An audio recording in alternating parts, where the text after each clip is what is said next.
Hey, everybody. Welcome to We'll See You in Hell, the podcast brought to you by Fangoria Podcast Network. For more information about the network, including other programs, how to follow the show, and find past episodes of We'll See You in Hell, please visit fangoria.com. Good to be here. My buddy Patty Walsh. Look, let's just address it right off the bat. Pat, say hi, first of all. Hi. I feel like you're kind of dominating this so far, Joe. I haven't really had a chance to make my voice heard. There's Pat Walsh in one ear. I'm in the other. We keep getting people saying, why are you split? Why is one guy in one ear? Why is one guy in the other? It's so if you want to watch the movie, you can have us balanced on either side of it with the movie audio up the middle. And I know for a fact our dear friend Karen Kilgariff, very funny comedian and writer of Mr. Show fame, she listened to every one of our episodes on her drive home from I forget the state, Sacramento, California. She No. texted me a great yeah, compliment about it. yeah, it's me too. More me focused than the podcast, but There were no I'm audio kidding. complaints, no, she had no audio complaints. so I think we're fine. Okay. This week we're doing The Shining, so if you want to watch along with us, now's the time to queue up your DVD or get ready on Netflix. I This feel like is- everybody owns The Shining in one way or another, Yeah, and we should just get into it because it's two hours and a half. yeah. And So that's this a lot, is a folks. long one. We're just going to go. If you need time, pause. If not, we'll count it off and hit. We'll do a 1, 2, 3 play, right, Patty? Sure. All right, 1, 2, 3 play. And we're in. You got your Warner Brothers logo there. Be a The movie's bee, rolling. baby. We have never gotten into a movie so quickly. No, it feels good. I also like seeing the Warner Brothers logo because usually that means I'm getting paid.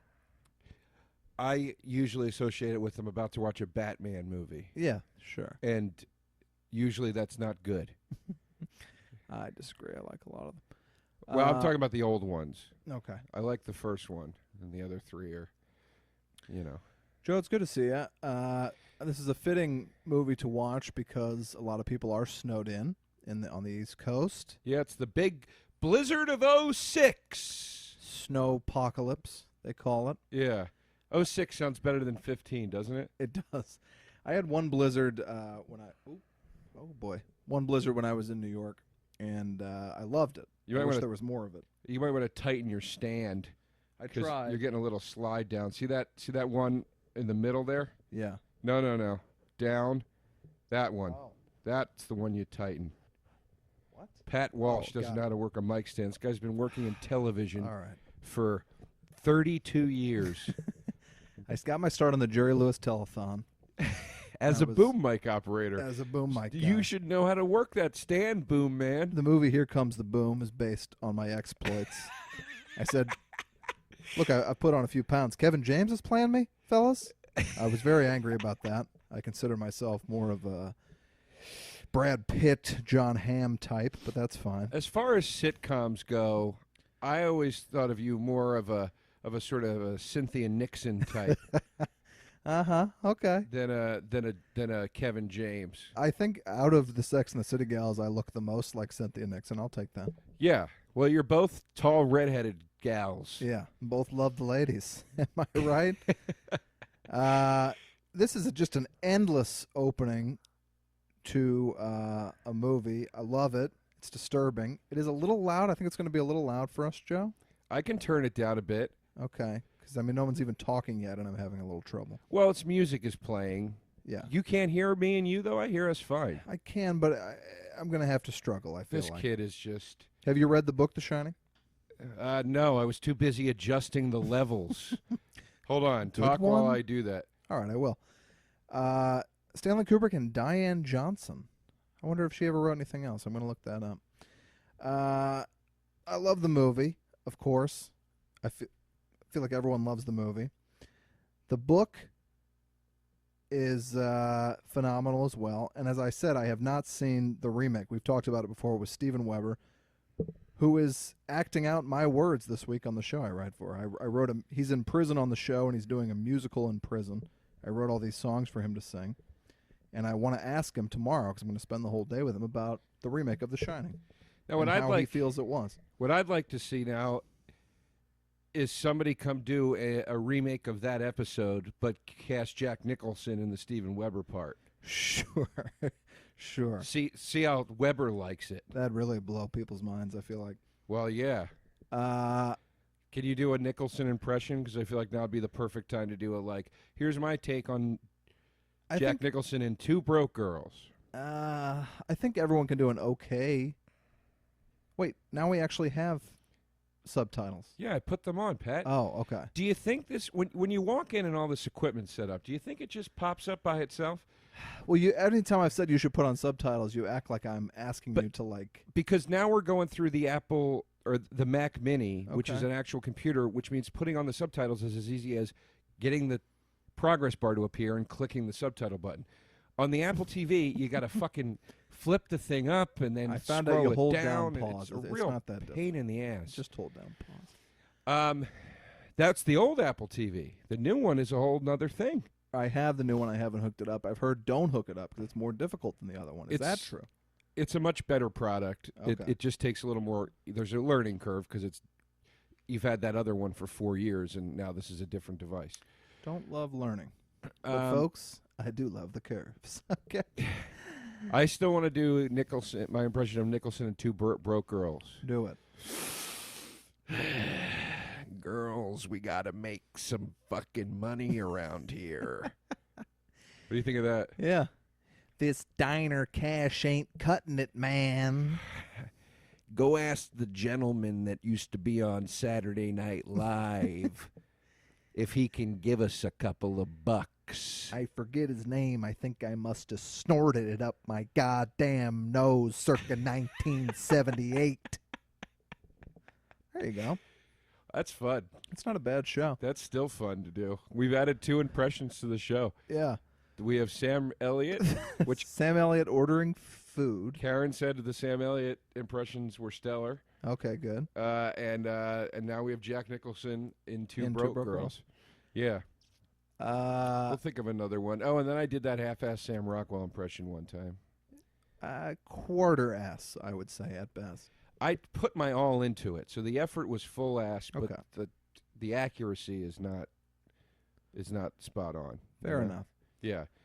Now look at these beautiful subtitles, if I just may. Now is that a product of Kubrick's hand, or is that just how all the subtitles? I guess that's probably how the subtitles are. If you're trying to get a compliment on your Mac Mini, I'll be happy to give it to you. The subtitles look nice. They look beautiful. They do. Better than most. I watched a couple foreign films this weekend. The subtitles were shitty. They actually ruined the movie almost because they looked so, like, tacked on that I was losing emotion for the movie. Yeah, bad subtitle. Bad lighting is another thing that'll take me right out of the experience. Watched a movie called Phoenix. It's on Netflix Instant, on a lot of top 10 of the year list. It was fantastic. Who's in it? Nobody. I mean, German people. So, as far as we're concerned, And nobody. it's about Phoenix, Arizona. Yeah, German people moved to Phoenix. No, of course it's about And they just- the Holocaust. It is so hot. That's the whole movie. Can we go to the Breaking Bad house after lunch? That's in New Mexico, I think. God damn it, Joe. Sorry, buddy. Sorry. Joe's big. A lot of people like yes and with their improv. Joe's big on the no but. It's just tough when you're an official No part but. of the Better Call Saul Yeah. Breaking Bad universe. When you're an official part of the canon. The Like I am. Sauliverse. Yeah, Yeah. It's hard to hear. It's kind of like you just said. Like, remember in Star Wars when the Enterprise? You say, no, Pat, it's not. That's Star Trek. Right. So I'm just saying. I didn't criticize you, and I'm a key part of the Two Bro Girls universe. I didn't say anything wrong about it. Nicholson's referring to Earl, the cashier, as that guy from Saturday Night Live. Because he was on Saturday Night Live. It's Garrett Earl, Morris. the cashier, or maybe the actor who portrayed it. That's what I mean. I meant the joke was that Well, Nicholson was so coked up he Right. doesn't realize that he's That's with fair. a character. That's fair. I think I introduced Coke to the improv, but that's fine. Anyway, Phoenix it's right after World War II, and there's this woman who's had had a lot in common with Goodnight Mommy. She had pretty severe facial reconstruction surgery, and I guess that's where the similarities end. But she bumps into her husband, and he doesn't recognize her because the reconstruction wasn't perfect. And it's a whole, is he a monster, is he a nice guy kind of thing. It was really good, and the final scene was off the charts, folks. I urge you to watch it. It's on Netflix Instant. It's a new film. Yeah, about a year old. It was great. Speaking of, I don't know why it's called Phoenix. I guess Rising from the Ashes. Now, it took me 1 second to think about it, Right. and now I completely understand. Right. Sorry I said that. yeah, Sometimes I don't spend that 1 second to think about things. I don't either. And it's also, so it's not a movie about Phoenix, Arizona. Also not a movie about the Marvel comic book character, the Phoenix. No. It's a movie about a German lady with a busted face. Yeah. Really So, good. All right. 6 degrees of separation here. There's also a movie called Phoenix from the 90s that starred Angelica Houston, who Nicholson dated. Okay, what's that about? I think it's her and I believe Ray Liotta. It's one of those like desert, steamy crime thriller kind of Is things. she banging Leota? I don't think so. I tell you, she's a wild-looking woman these days. I saw her in Transparent, and I was like, Hachi Machi. Why? She's just a wild-looking lady, man. What do you mean? It's either a lot done or maybe the sad state of affairs that just nothing done looks like that now. But her face was crazy. Like, and Angelica Houston has always been a very severe-looking woman, kind of an intense-looking woman. yeah. And I found her delightful on the show, but I was just like, this lady, I've never seen a face like this in all my life. And it's and I'm you, not trying to be a dig. It's just a wild face. and you could I'm sure she would understand if you said that And this to is her. after on the last podcast I talked about how I hate people shitting on Kathleen Turner's face. Yeah. But, You're you know, real. Pat's what you call Hollywood, folks. yeah. He only sticks up for his ethics when it's in style. I kiss your lips while I'm stabbing you in the back. This is a What? filthy town. I hear you. It's a terrible town. I've been very depressed for weeks. Me too. I don't like almost everyone that I come in contact with. Exactly the same thing. Me too. Yeah. I look at Facebook. Oh, I mean, I'm Joe. sorry. I look at Instagram and Twitter in the morning, and the entire time I curse out loud at my phone. I know. And I see people's pictures, and I go, I'm literally in that blue chair over there going, oh, you fucking idiot. You fucking idiot. I have a bit about it in my act now. I Like, do the same thing. it's me in that chair on the toilet being like, why do I follow this person? Yeah. Fucking moron. Here's my impression of me scrolling through Facebook. Fuck you. Fuck you. Yep. Oh, cute baby. Fuck you. Fuck you. That's all I do. And I found myself because I do what you're definitely not supposed to do, which is I look at Twitter like right before bed because it whips me into a frenzy. And I looked down the other night reading these tweets, and I'm digging my fingernails into my palm of my hand. It's making me so quietly angry. You know, I'm not in happy. true Irish fashion. I'm not happy that you're depressed. You know, I'm not happy Thanks, that Joe. I'm not happy that you're sad. I am happy though hearing that you're depressed, only because it makes me realize I'm not crazy. No, It's this city gets to you after a while. it does, and I'm glad we're watching something cheerful like gallons of blood pouring off an elevator, As we were saying that, the shot of the blood river came into the hallway. which is like what is in my mind right now. Remember when we were at that horror convention and we were in a cab with those two twins? Yeah, that they were grown up now. Joe and I were in a Escalade to the airport with the twins from The Shining. They could not have been sweeter. And I so desperately wanted to take a picture of them, but I was like, I don't want to bug these ladies. They're sweet old ladies. They were, they're probably 55. They looked pretty. Yeah, they look great. They kept whispering in each other's ears like they shared that weird twin secret thing. Oh, that's sexist, by the way, what I just did. Sorry. What? I've learned on Twitter that if, because I said, yeah, they looked great, and it's a woman, that's me being a misogynistic pig. What? Because apparently I've never said that about a man before, which I have all the time. Yeah, I do too. I've been reading a lot of that stuff online about how, like, I totally agree, like, you shouldn't say, it's wrong to say to a woman, like, hey, nice tits, Well, obviously. or be, like, harassing or whatever, like, gross. Yeah. But it's starting to bleed now into, like, this thing about all compliments, where it's like, Oh. you wouldn't tell a man he looks nice, and it's like, no, I constantly do. I went to a barbecue yesterday.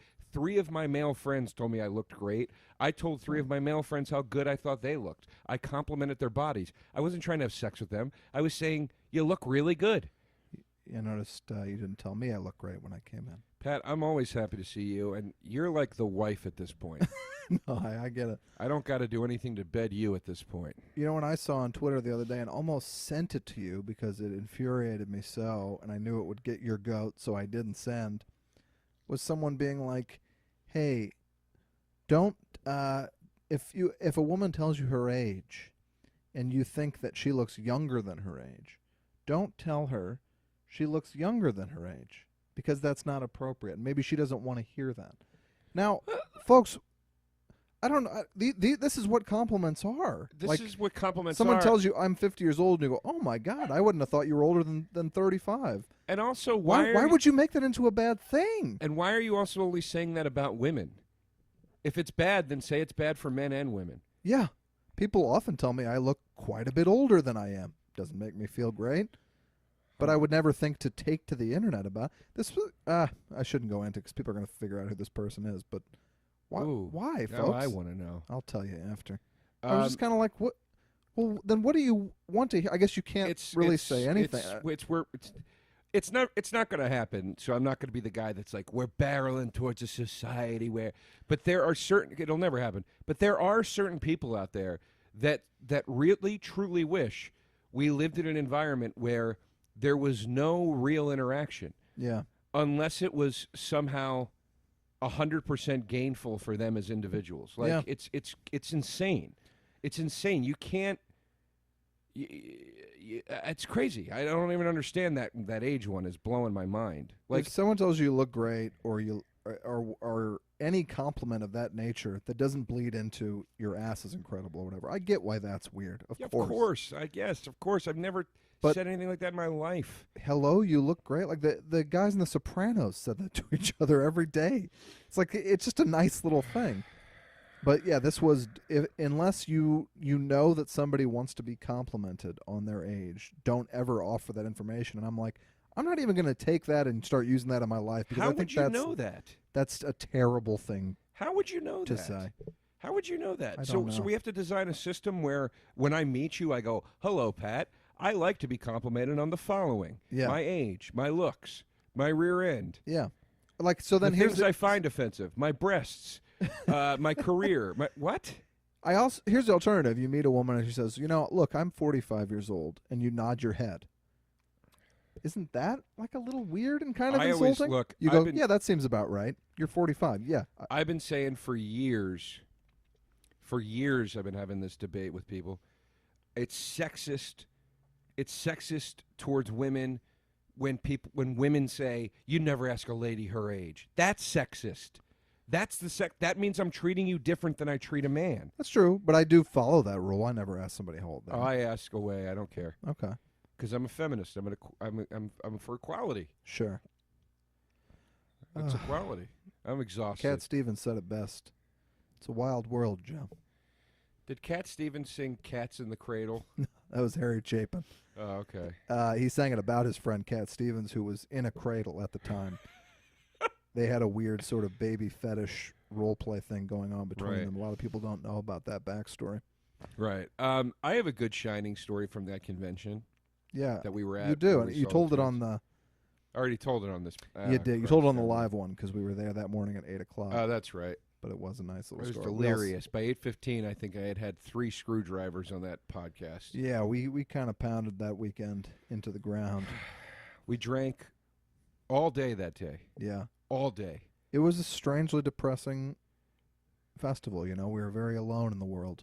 Yeah, that day was fun though. It was fun. We went from literally drinking from 7:45 to 8 a.m. until 1 a.m. That's true. It was an amazing feat. That's true. It was an amazing feat. I was very proud of us.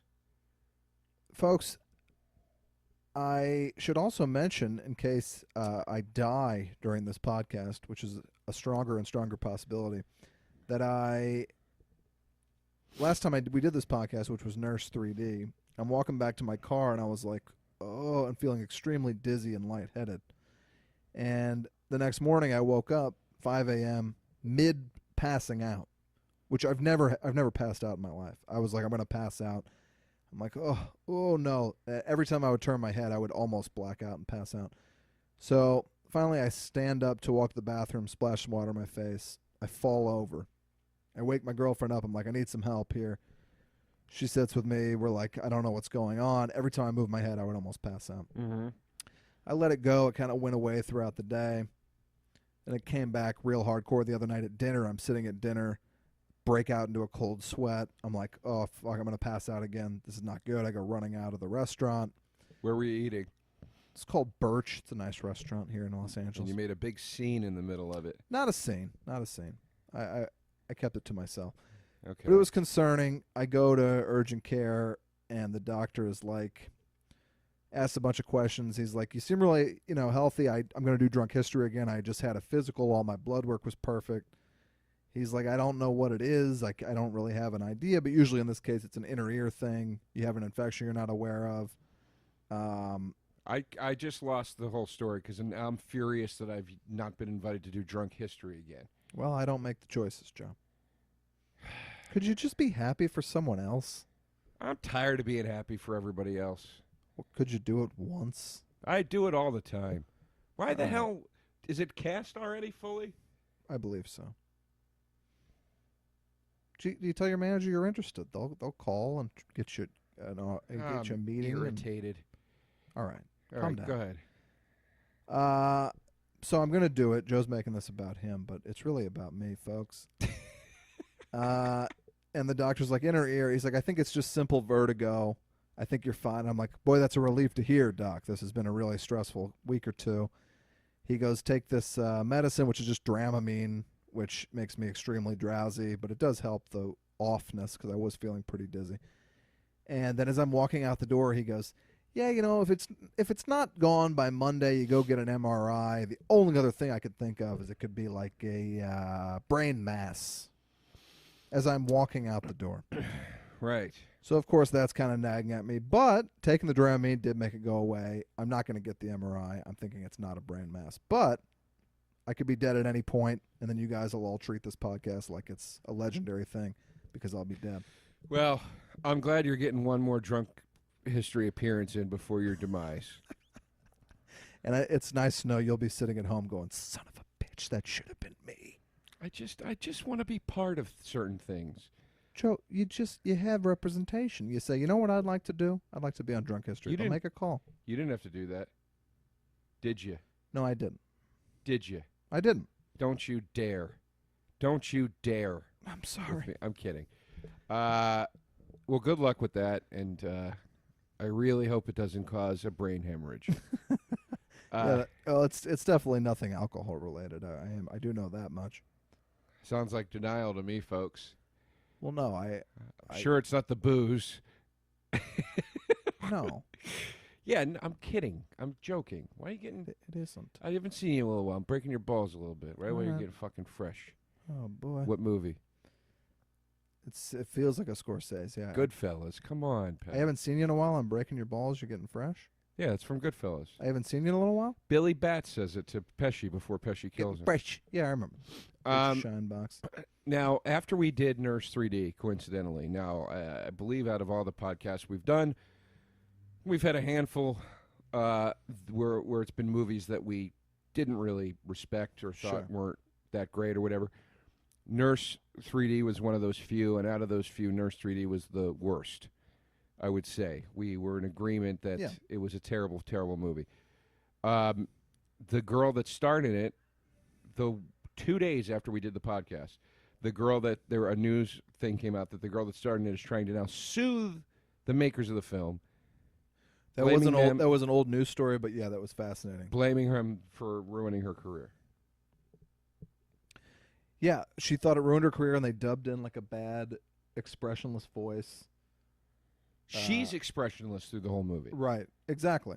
But she was blaming all sorts. Clearly, she was blaming them for she wanted $50 million or something for ruining her career. You should look it up. It's a fascinating story, and just a classic case of somebody who's, out of control, suing anyone who will listen. It made me mad. It was one of those things that made me mad in the morning when I read it. Yeah. I got aggravated. Yeah. I get it. I got real aggravated. I get it. She didn't win. She's not going to. This won't go to trial. It's just the nerve. Yeah. The nerve. Yeah. This movie ruined my career. Well, then why did you do it? Hey, sister, you think maybe a light bulb would have went off when you were walking across a kitchen sans pants and your clam was swaying across the paprika shakers? You think maybe then it would have popped in your head that this wasn't a great idea? Yeah. Well, look. Oh, no, it's because they dubbed a voice in it. Ruined my performance. Her starring in anything would not have been a smash hit. She wasn't the kind of name that's going to open a movie. She didn't realize that either. It's just passing the buck, pointing the finger. She got a big opportunity, didn't connect. Because I'll tell you, she wouldn't have been suing if the movie had made any money at all. Of course not. Of course not. Have you been to the Overlook Hotel? I know people who have. I haven't. But look at that. The Gold Room. Is the bar in my neighborhood the Gold Room named after the Gold Room in this movie? I think it's possible. And it's a gold room. Yeah. In the movie. I've never been there. Where is it? Connecticut? I believe Vermont. So. I wanted to look up that and also if this woman has ever written anything else. I'm going to do both now. You're going to look up where it is? Yeah. Yeah, I've never... The hotel from the Innkeepers is actually not far from where I grew up. Okay, I like the In Innkeepers. Pennsylvania. My buddy Pat Healy was in that. Acquaintance, I should say. We're not close, but I like him and I see him sometimes. I'm a fan of Pat Healy. Yeah. I'm not a huge fan of that movie, but I like Pat Healy quite a bit. Yeah. And I like... Who's the girl that's in it? I like her, too. I forget her name. I forgot both their names until you said Pat Healy, and then I remember, oh, yeah, that's the guy from... What's that David Koechner movie called? I like that movie. Take the money for a finger. Yeah. Cut off your nose for money. Cheap Thrills. Yeah, that's a good movie. She was a novelist, essayist, satirist. Who was? Diane Johnson, who co-wrote this movie. I didn't even hear that you were looking that up. I thought you were looking up the Overlook Hotel. One thing led to another. It's in the Colorado Rockies. Oh, it's in Colorado? That's right. Really? That's right. Oh, yeah, duh. They're driving up those huge mountains. I'm an idiot. You know, I don't deserve to be on Drunk History. I'm a damn fool. I can't even tell the location of a fucking famous mountain range. Oh, God. It's all right. It's all right. I'm sure the answer is somewhere in the bottom of this bottle of wine as I pour another glass. I was surprised. Now, I've never seen you drink wine, ever. What caused this? It feels less alcoholic-y. That's why I think many, many parents enjoy several glasses of wine at night. It's just, the other night I drank a couple wines. I smoked some light reef. A bottle of red. Then I put on my headphones and listened to the new Megadeth album as I played a space video game, and it was one of the greatest nights I've ever had in my life. Honestly, that's all I ever want to do except not Megadeth and not video games. Oh, man, it was awesome. The Megadeth, the like, anthemic metal went so well with, like, you know, fast, frantic space action. Sure. It was a lot of fun, man. It's strange you should say that because I just watched The Decline of Western Civilization Part 2, featuring Megadeth. One of my favorite movies ever. It's just the best. I bought the box set. The punk one should be more in my wheelhouse because I really love X, and all that. And I did love it. The second one is something real special. Well, the thing is, the first one is like more of, I think, a celebration of punk music, whereas the second one is kind of like, look at half of these bands. Yeah. Because you got good bands in there like Aerosmith and Megadeth and whatever, and then you have those hair metal bands. One of the saddest things ever is that guy that just is drunk in his mom's pool the whole time. I watched the full, which they have on the Blu-ray. They have the full interview with him. It's fantastic. He's drinking, like, just pouring bottle after bottle of vodka into his throat with his mom looking on, talking about how he's a piece of shit. It's incredibly depressing. Brutal. And wonderful. Brutal. My favorite line in the movie, though, is when Steven Tyler goes, "You can really fuck to a good Aerosmith song." There's a million great lines like that. And Steven Tyler's hilarious in the movie. If you haven't seen it, you got to check it out. It was unavailable for decades. Now it's out. Directed by Penelope Spheris, who directed Wayne's World. And Clueless, no? That's Amy Heckerling. That's the lady that directed Fast Times. Yes. Okay. Speaking of clueless, Stacey Dash all over Fox News Oh, yeah. saying outlandish things. I think that's kind of her bag now, which is crazy. That's everybody's bag when the acting gigs run out. What was she saying? She was saying that. Well, she said we shouldn't have a BET, we shouldn't have Black History Month. We should either integrate or not. And you know what's hilarious? The is problem that I read this weekend BET showed like 40 music videos starring Stacey Dash. She also starred in a With, like, a TV show that was on BET. Yeah, yeah. And she's also been on the cover of like a zillion like black centric magazines like Sure. Ebony and stuff like that. They called her out on it on The View. Pretty good. Yeah. It's one of the only times on The View I ever saw somebody get called out where I totally agreed. You're watching The View with your morning coffee here, I assume? Look, man, I got what do I got to do? I don't need to prep it for anything like drunk history. Jesus, you know what I with this mean? Drunk history. You know what I'm saying? I'm just sitting here. I did a nice job on Drunk History, and they asked me I back. know. Can you just be supportive? I can't. And I won't. I could, but I refuse. Our buddy Pete Holmes just got an HBO show with Judd Apatow. Yes. Happy for him? Congrats, Pete. That'll be interesting. I remember when he told us the idea, Yeah. and now it's being made. Isn't that weird? It is weird. Yeah. That's how it works in this business. Go on, Stacey Dash. No, that's all. I got nothing else. I okay. don't remember why I watched the View clip. I somehow I linked to it. Now, since we tend to get a little like oddly political on here lately, what do you think about this whole boycott of the Oscars for there not being African American nominees? I agree with it, but I agree with it 100%. The problem, though, is I do think that the people that are boycotting should have been boycotting other things much longer ago. Sure. I think the Grammys deserved a lot more shit than they got for letting, Macklemore and Iggy Azalea sweep the hip hop awards. Yeah, that's absurd. I'm a little disappointed that some people that are boycotting didn't get involved until it seemingly directly affected them. But I agree with Did you see Aunt Viv's response to Jada Pinkett? No. Because Jada Pinkett's like, I'm not going. So Aunt Viv, if Which you haven't Aunt watched Viv? this video, the first one, She hates Will Smith. she despises Will Smith. Yeah. But the video is off the charts funny. It's supposed to be funny. But she makes some real great points, and she's clearly just so angry with Will Smith. But she's like, back in the day when I wanted to have the cast unite and get a little money for the rest of the black actors on staff, you know what your husband told me, Jada?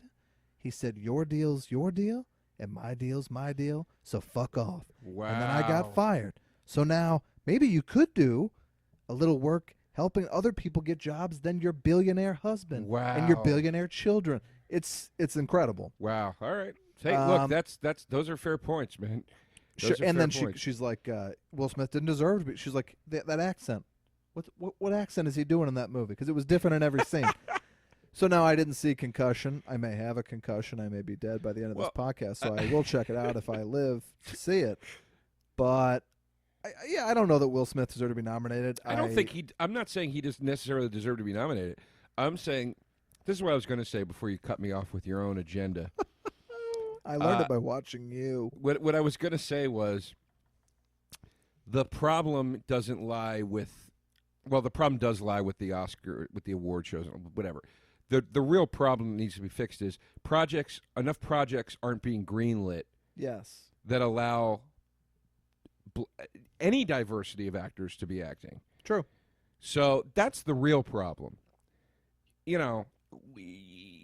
There's this focus on like, well, what are we supposed? The people that are opposed to the boycott, there's a focus on like, well, what are you supposed to do? Just nominate people just because? And it's like, no, that's not the solution either. The solution is Hollywood should be making more diverse programs. And I'm getting really, really tired of people saying like the diversity issue isn't an issue. It is a fucking issue. Flip through your TV shows and your stations and everything. It is uncanny the amount of white faces. Sure. And you can make the majority argument all you want. But in real life, we are all far more integrated with people of different nationalities than we ever see on these TV shows. And quite frankly, I'm kind of getting tired of like the fucking Stephen Avery clans of the world determining what I get to watch on my TV. well, it's middle America. So is the Avery family. That is true. Okay? So That's are another those... ball. And have you watched all that? It annoys me. Here's 'Cause why this it is what annoys people me. are getting behind. That's what people are Getting their behind it, yeah. cause. And when the fact is, no one has any idea if he did it or not because it's the most biased documentary. let me of all say time. this. Let me It's say just, this. I loved it. It's insanely biased. Let me say this publicly, please. Please let me say this publicly. Go on, Joe. He was sent to jail wrongfully in that first 14-year term, whatever it was.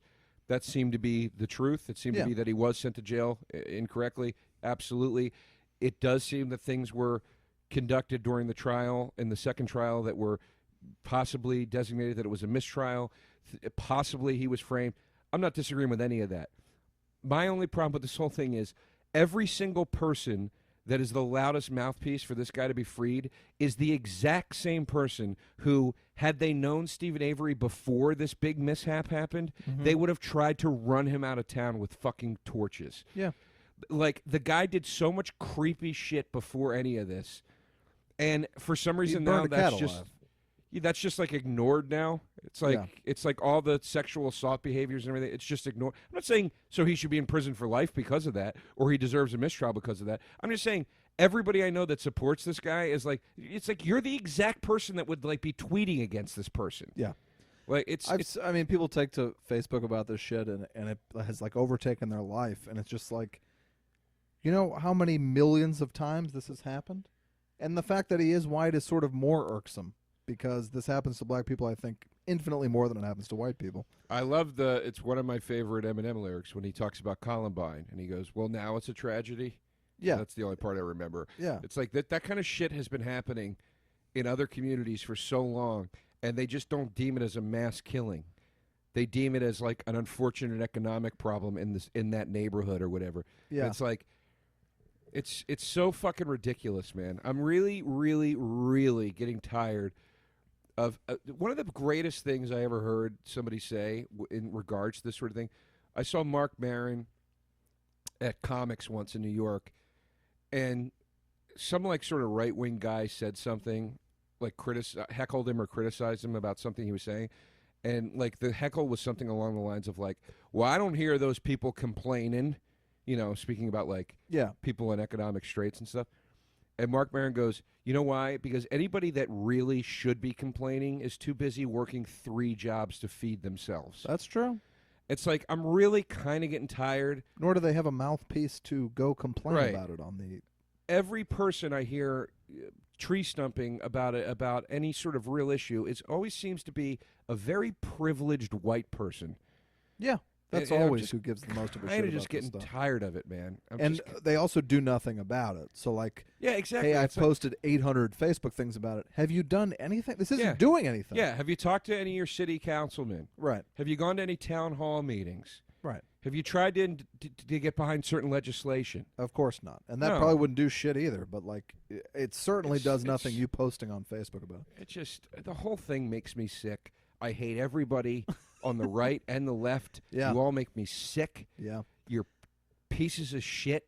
Well, I'm watching this thing to talk about it, you know, because this is a movie podcast. The Staircase is like an 8-part genius documentary about did this guy or did he not kill his wife. It's one of my favorite things I've ever seen. You can rent it. You should look for it. It's on Sundance originally.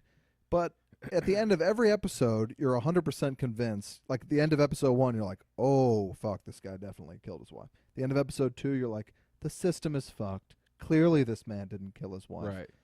And because they're toying with you. That's what a documentary does. Right. So for making a murderer for 10 parts to never give you a single bit of conflicting information when there is ample shady conflicting information is really very fucked up. And if I watched the thing too, me and my girlfriend were pacing around the house like, the system is fucked. You know, we got into it too. But then at the end of the day, you're like, wait a minute. And then you start reading all this shit. So he answered the door when this girl came in a towel. So he had called her several times from a blocked number. You know, like there's a lot of weird shit that goes on. I'm not going down this rabbit hole, but there's tons of stuff that is very important to this story that is not in the documentary. And then the people keep posting about it are ignoring that stuff still. because they're choosing to believe what they want and not believe what they don't want to believe. It's a classic argument that is always posed and put forward when you're dealing with people of faith. Yeah. Whether the faith is God or Stephen Avery's innocence or Woody Allen's guilt or whatever it is, people draw their own conclusion. They have faith in what they believe to be true without any real hardcore proof to support it. Either way, and then you argue them and say, but what about this and this and this? And it's like arguing with a Jesus freak. Yeah. They can't answer your questions. Right. Well, that's just because, it's not just no, I just presented you with a fact. Yeah. So now what's the counterpoint to the fact? Right. What's the argument? So then the girlfriend goes on Nancy Grace. Yeah, and she's saw like, that. Which I also, come on, Con. that's the old con dog barking Like, there. he used to beat the shit out of me all the time, and he was insanely violent, and he's very fucked up, and he told me don't ever say anything about it, or it'll ruin my case, and on and on. And then you tell this to people, and they're like, yeah, but it's Nancy Grace. Well, okay. You hear, and maybe they did pay her off for her story, but you hear it. It's Nancy Grace. You hear, well, that girlfriend's clearly not, a reliable source. I've heard that from a couple of different people. She had a DUI, so she's an unreliable source about whether or not she was abused. Now, here's the thing. If that girl, now, when that girl was telling that story, I wasn't sure if I believed her or not. I was like, well, this could just be a convenient thing to be saying right now. I don't know. But it doesn't mean that I'm just going to completely discount it. It means to me that the jury is still out on that. Sure. And once again, had this been a situation where Stephen Avery was not wrongfully imprisoned and a woman had come out against him with the record that he has already and said, this guy beats me, she would be given a hell of a lot more credibility. And if any one of these people, many of whom are my friends, would hear this from her and she said, well, he used to beat the shit out of me, and they're like, yeah, but I don't know if I believe her because she was an alcoholic. Folks, that's insane, and that's what you would scream in somebody's face about doing in a bar if it wasn't tied to this documentary that manipulated your emotions. Right. That this stuff's going on all the time now. Don't doubt the victim. You have to believe the victim, and I completely agree with that. But they're choosing to not believe this victim, and I realize that beating a woman doesn't make him a murderer, but it does certainly factor into a trial for a man accused of murdering a woman. I don't necessarily think he did it. I don't necessarily think he didn't do it. I don't know. I love talking about it. But it's the people who are 1,000% sure you just want to shake and be like, what the fuck's the matter with you? The jury's out. That's my point. Yeah. That's my point. Of course. And people are latching on to anything. The new thing now, which I've seen 800 people post, is that there's a really obese serial killer who was in the area around this time. And there's a picture of a guy who looks very vaguely like this obese serial killer in the background of one of the trials. Now, I don't think it looks anywhere near enough like him to make this case, but everybody's like, well, that proves it. It was a serial killer. You're latching onto things that prove the point you've already decided in your mind are true. It's faith arguments. Well, then why is it in the Bible? Right, exactly. Well, okay, that was written 100 years or 60 years or whatever after it was passed down word of mouth. Yeah, but it's similar stories after 100 years. It's like, oh, for Christ's sakes. Yeah. Who honestly does a better job week in and week out of presenting this stuff is Dateline. Dateline, every commercial break, you're like, okay, but I didn't expect to hear about that. They're not biased in any way reporting this shit, and I don't know how a documentary that is 1,000,000,000% biased is being hailed by everyone at as this masterpiece. As much as I enjoyed it, it's obviously extremely entertaining. Well, here's the other point I'd like to make about this documentary. Obviously, the go-to defense for Avery's innocence is always he was going to sue them for money they didn't have, right? Money they didn't want to pay. This was clearly a setup. You never hear the flip side of that argument. Which is, okay, so if we're just going to believe that he was framed because of this coincidental instance of him theoretically getting them into a position where they owed him this money. Yeah. Okay. Why don't you flip that around and go, well, couldn't you just say it the other way? Couldn't you say, you're just saying he's innocent because they were going to have to pay him this money? Do you see what I'm saying? Of course. You could just flip it the other way, course. and it never gets flipped the other way. Yeah, I completely agree. The I reason I almost, thought... by the way, I almost lost that completely. No, I followed Halfway it. through it, I kind of forgot what I was trying to say. I followed and it. The terror that came into me.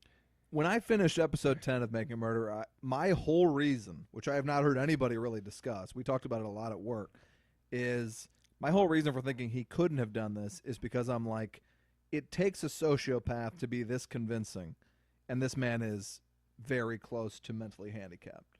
You know, so when he's like presenting his case, you believe that he didn't do it just from watching him talk. I agree. And an idiot, which no offense is what Stephen Avery legally is technically classified as, or a moron, or so, there's actually IQ determinations, and he is like a moron or a mental midget. There's all these different terms. Right. And he's like 10 points above Brandon, the brother, who everybody's like, you know, that kid was obviously taken advantage of. I don't necessarily think he had anything to do with it. But this guy,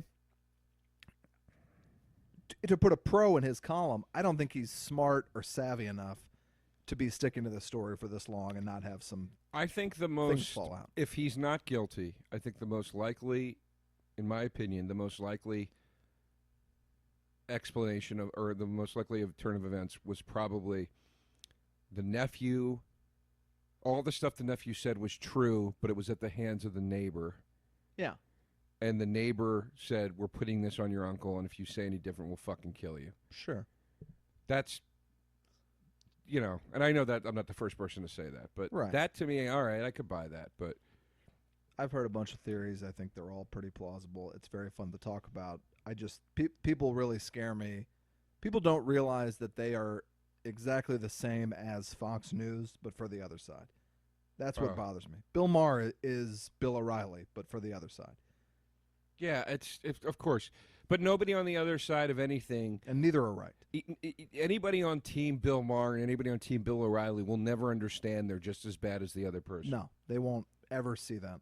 I tweeted, as we talk about this, it's funny, before we did the podcast tonight, I tweeted my favorite thing that I've ever tweeted. Okay. And it has to do with this. All right. I try to live my life somewhere between Sid and Nancy and Ron and Nancy. That's my favorite thing I've ever tweeted. Mm-hmm. That's where you want to be. Somewhere in between crazy anarchist and ultra-conservative. I thought you were at first saying between Sid and Nancy, which is a very small.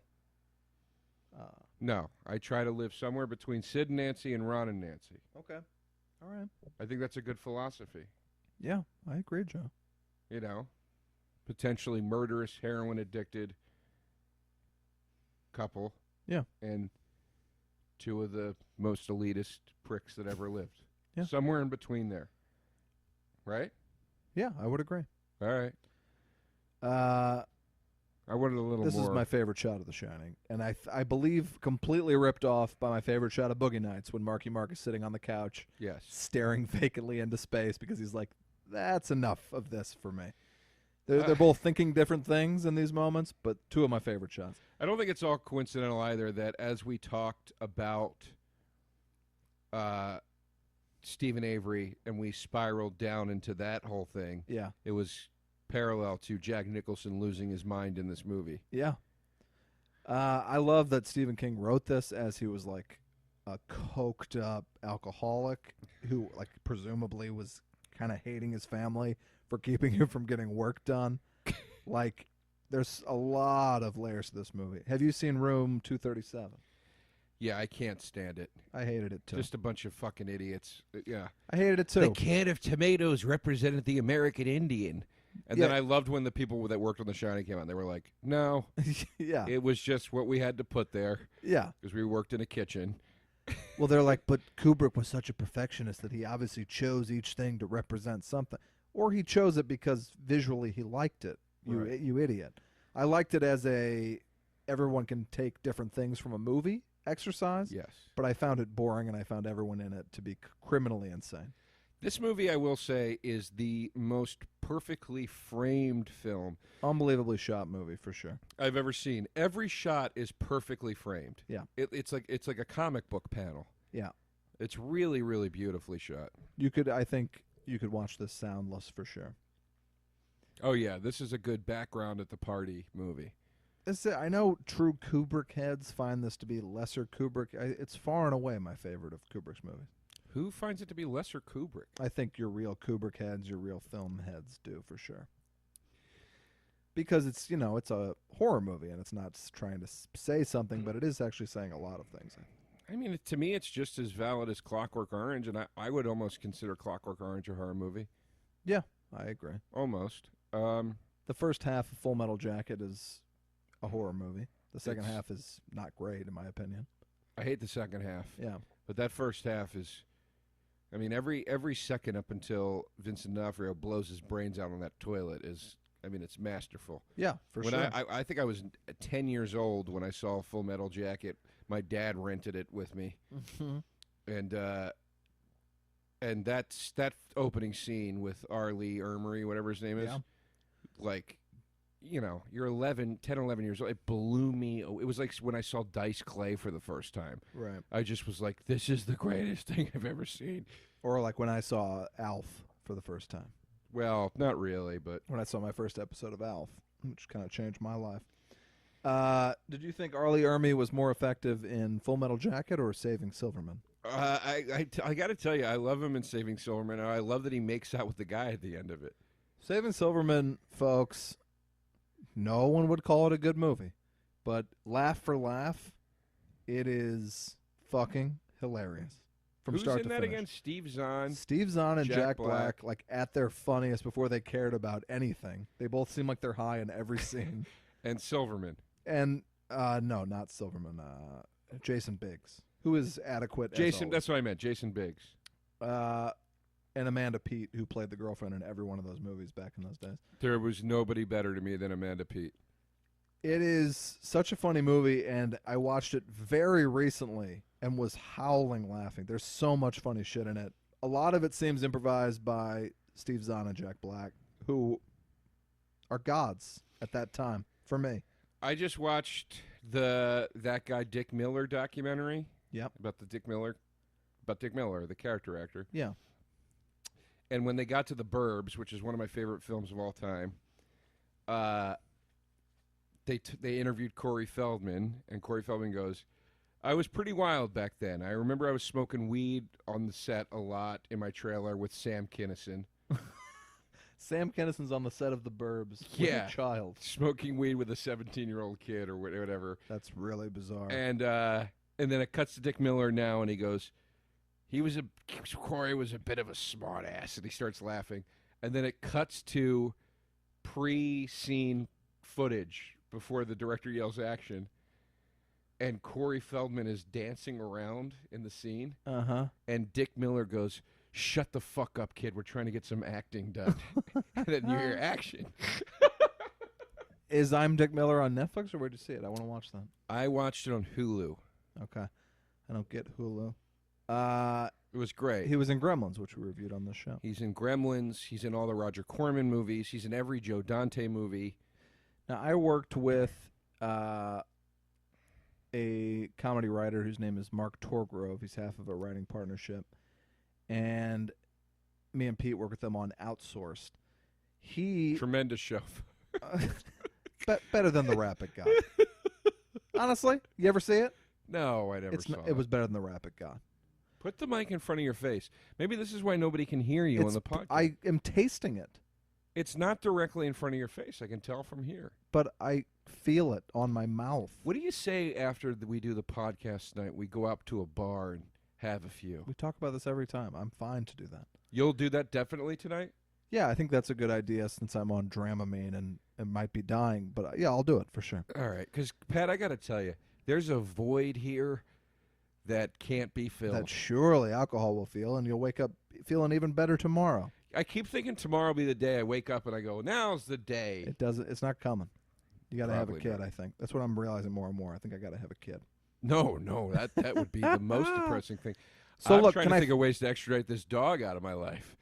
I'm kidding. I love you, Con. I'm joking. So if the dog dies within a year, this will be used in the dog trial. In the drug, yeah, in the frame, Joe DeRosa was framed The trial. 10-part Netflix Yeah. series about that'll be called the Death of Khan. Yeah. By the way,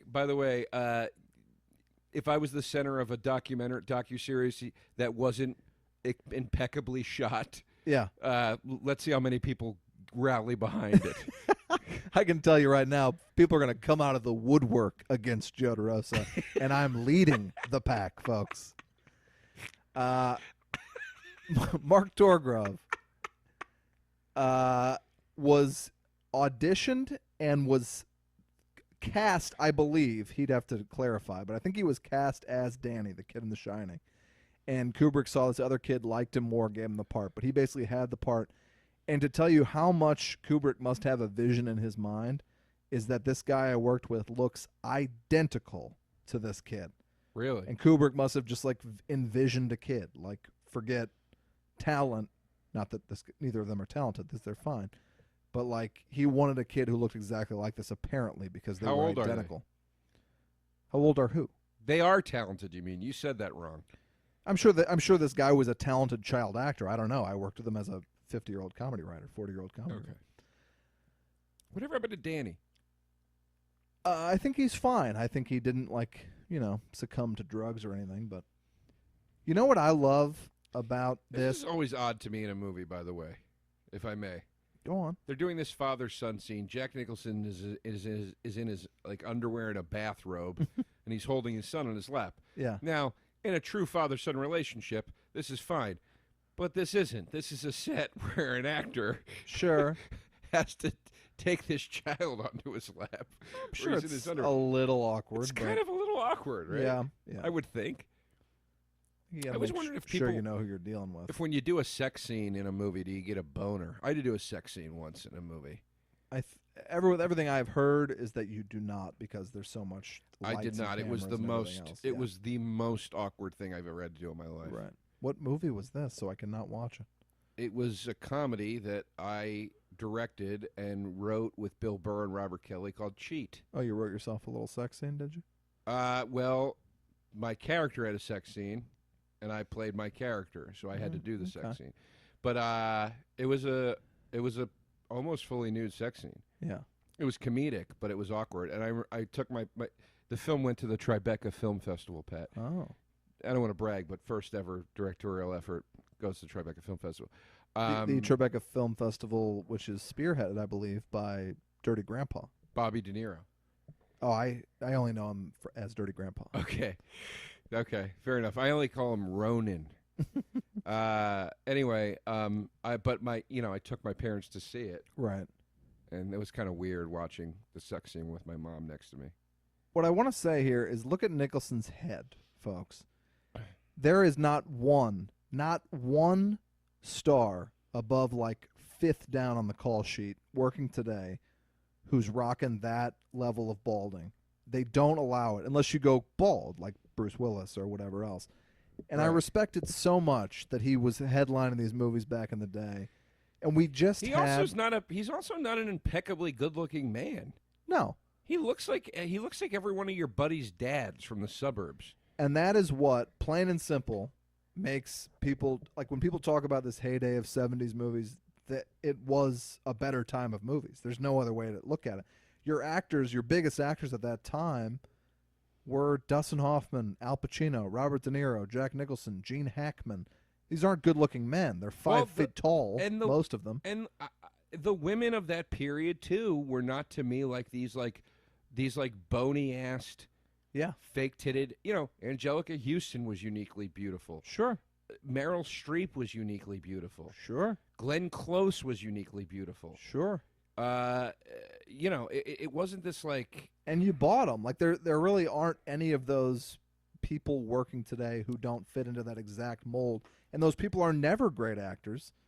Really, they might have presence, but they're never great actors. And that's why less and less I'm excited to go to a movie, because I'm always like, ugh, what are we doing here? Who's in this?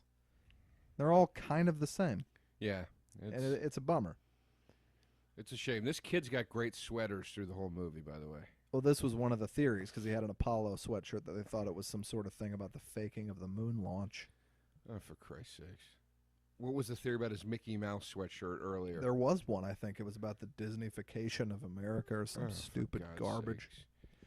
Joe, I'm going to step up for 1 second. Cover for 2 minutes. All right.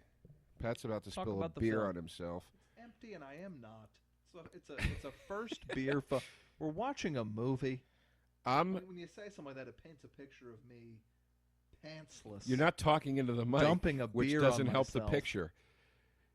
Get up to get your beer. You're going to miss the best part of the movie, which is now the witch scene, I believe. Oh, no, it's not, because he doesn't see the witch. Nicholson sees the witch. As Pat proclaims his sobriety, he just walked across the room. You're not on the mic, Pat. They can't hear you, and you're still talking. He almost did My Big Fat Greek Wedding. He got up and walked through with the headphones still on and almost did that jerk back fall down thing that Nia Varvatos, what's her name? John Varvatos, I believe, was the star of My Big Fat Greek Wedding. And My Big Fat Greek Wedding Part 2 is coming out, where somebody else gets married or they're renewing their vows or something. I don't know. Here's my review of My Big Fat Greek Wedding Part 2. Seems like somebody renewed their bowels. That's going to be my review of that movie when it comes out. Seems like somebody renewed their bowels because it's a piece of shit. Get it? But I am a John Corbett fan from back in the Sex and the City days, so I support anything that guy does. And Nia Konstopoulos, whatever her name is, she does a good job. I like her. She seems like a sweet lady. Nia Vardalos, something like that. Anyway, Shelley Duvall is just running on Jack Nicholson, and I believe this is the scene where she's going to tell him that Danny saw a witch up in the room. And this is, to me, one of the scariest things that's ever been committed to film. Once he gets into the room with the witch, Nicholson, I mean. If you ever read Dr. Sleep, the opening chapter is about Danny as a child still, after the events of The Shining, being revisited by the witch in his apartment with his mom, and the witch smearing her shit on the wall in the bathroom. And it's one of the scariest fucking things I've ever read in my life. Is Dr. Sleep, the Shining sequel, written by Stephen King? Yeah. I didn't read it. That's crazy, and I own all his books. So And I it's mostly about a grown-up Danny dealing with this like sleep cold or something, but the opening takes place right after the events of The Shining. Oh, okay. I And didn't hear this- anything about it being good. I never looked at it. It got very good reviews. Okay. This witch lady comes back at the beginning, though, and it is scary as fuck. I watched this weekend, because I had my own little blizzard. The doctor told me to not leave the house, which was great. I watched so many movies. I watched this documentary that's on Netflix called The Nightmare, Yeah, it's about scary. sleep paralysis. It was scary. That guy should make a horror movie, but that's the kind of thing that, like, once I hear about it, I will find a way to work that into my life, having sleep paralysis. There's another documentary called The Nightmare that is also about sleep paralysis. Really? Which I don't understand how two movies about the same topic with the same title were made. No. And you can't find anything about the other one online, but it's on Amazon. I've watched it. Okay. And anyway, when I saw that, they say in that documentary, it happens to people that tend to open themselves up to it by worrying about it and being concerned. And Yeah. I had a bit on stage where I said, I will get this sleep paralysis because they say it'll worry about it. Yeah. If you worry about it, you'll get it. And I'm like, oh, so it's definitely going to happen to me then. Okay, Right. great. It's pretty scary shit. When I was Googling this constant dizziness or whatever, they were all saying, like, as soon as you find a way to stop thinking about it, you won't be dizzy. And it's very, very true. Like, I haven't really engaged with anyone coming over here and, like, talking and stuff. I'm not feeling dizzy at all. But when I'm sitting in bed, like, I wonder if I have a brain mass. I get real dizzy real fast. I mean, it just sounds to me like you're being a little pussy. Well, I've really never had any illnesses of any kind in my entire life. So I don't think I am being a pussy. It was very serious. I can't speak to that because I haven't been with you your whole life. But the time Thank that I have Christ. known you, I've found you to be... Nicholson is hilarious in this movie. These faces are faces I make whenever anyone speaks to me. which I'm sure they don't appreciate. They are. I would great imagine, faces. like, I would bet at that Boogie Nights scene, and I'm imagining Mark Wahlberg is a pretty dumb man. I bet Paul Thomas Anderson showed him a still of Nicholson making that face in The Shining, because Oh, so Paul you just Thomas want me to make Anderson this is face? obsessed with The Shining. I should just make this face? Just do what Jack Nicholson does. Okay, boss. You want me to make this face? I can make this face. That movie, it's one of my favorites, but originally DiCaprio was cast and dropped out at the last second to do Titanic. And as much as I enjoy DiCaprio, I think he would have been too good for the role. And Wahlberg being dumb helps that movie immeasurably, in my The opinion. fantasies I'm having right now that Wahlberg hears you saying this somehow and beats you up in public are so vivid in my mind. And I pray bringing that me Mark such Wahlberg joy. beats me up in public so that I can get $5 million from it. that was a tweet. That was another tweet. You want to hear another tweet I had? Jesus Christ, Joe. You want to Yes. hear another tweet? When will the hole be filled for you, Joe? Never. Just dawned on me, all of the Wahlberg brothers have to pretend the other ones are cool. I don't follow that one. How do you not follow that? Like Mark has to pretend that Donnie is cool. And Donnie has to pretend that Mark is cool. They all have tool bag brothers. You don't get it? But they're all actors. Oh, for God's sakes. And they are kind of cool, aren't they? Forget it, man. All right. Why does your Mac Mini keep going in and out of focus? Because it's underneath that. Because there's a single piece of plywood between this and the fucking shit Time Warner router. Oh, okay. So this is the guy that you met in the elevator, Yeah. right? By the way, folks, I kept saying earlier the witch scene. We were nowhere near it. Apparently, I think I so. thought that was happening, but we are in the bar scene now with the bartender. And in this scene, he does I'm talk. awfully glad you asked me that, Lloyd. Yeah, he talks in a very proper accent in this scene, and with affectation, almost English sounding. And then in real life, he's like, "There were no cups in my room." He literally sounded like a Jerky Boys character in real life. And I'm like, this guy's the greatest actor of all time, that he can switch from this voice Yeah. to what he did in The Shining. Well, you can tell them briefly again about meeting the man in the elevator. Maybe they didn't hear it. I was in it. If you didn't hear the episode, I was in an elevator. Pat and I went to a horror con in Denver called Mile High Horror to do a live broadcast of We'll See You in Hell, where we did Right. Maniac Cop 2 in a theater with some very lovely, loyal people that came out. Fans of that show, of that movie, and some of them fans of this podcast. Anyway, If they weren't when they came in, they sure were when they left, you know? I always say, if we can reach one person, Pat, we did our job. And I think that's roughly what we do. Anyway, we the first night we were there, we arrived at like 10 o'clock. It was kind of late, and we were going up to our rooms to drop our bags off before we went to go drink, because even though we had to wake up at 7 a.m., we still felt the need to go drink, because there's missing pieces inside of us emotionally. Sure. Anyway, I'm at the front desk, and they're giving us all of our things to check in and whatever, and this 80-year-old man walks up, and they say, "Mr. So-and-so, this was left for you from the festival people," and they hand him a manila envelope, and he goes, "Well, what's in it?" And the kid at the desk, who was clearly high, remember how high that kid was? He was so high, folks. And, Although you're working the front desk at a hotel, you better be a little high. in Denver, In get Denver. high, baby. Yeah. So he goes, "Well, what's in it?" And the kid goes, "I don't know, man." And he goes, "Well, what was it given to me for?" And the guy goes, "I don't know." And I'm thinking, who is this crazy old man? And then he goes, "There are no cups in my room, by the way. 0 cups. There was not one cup." Uh-huh. And the kid goes, "We will send some up immediately." And then I got on the elevator with this old man and this other guy. And the whole ride up, he just kept telling me, "There are no cups in my room. Can you believe it? Wall to wall, not one cup. How do you have a glass of water? There's not one cup." And then he gets off the elevator, and the other kid goes, "That's the bartender from The Shining." Yeah.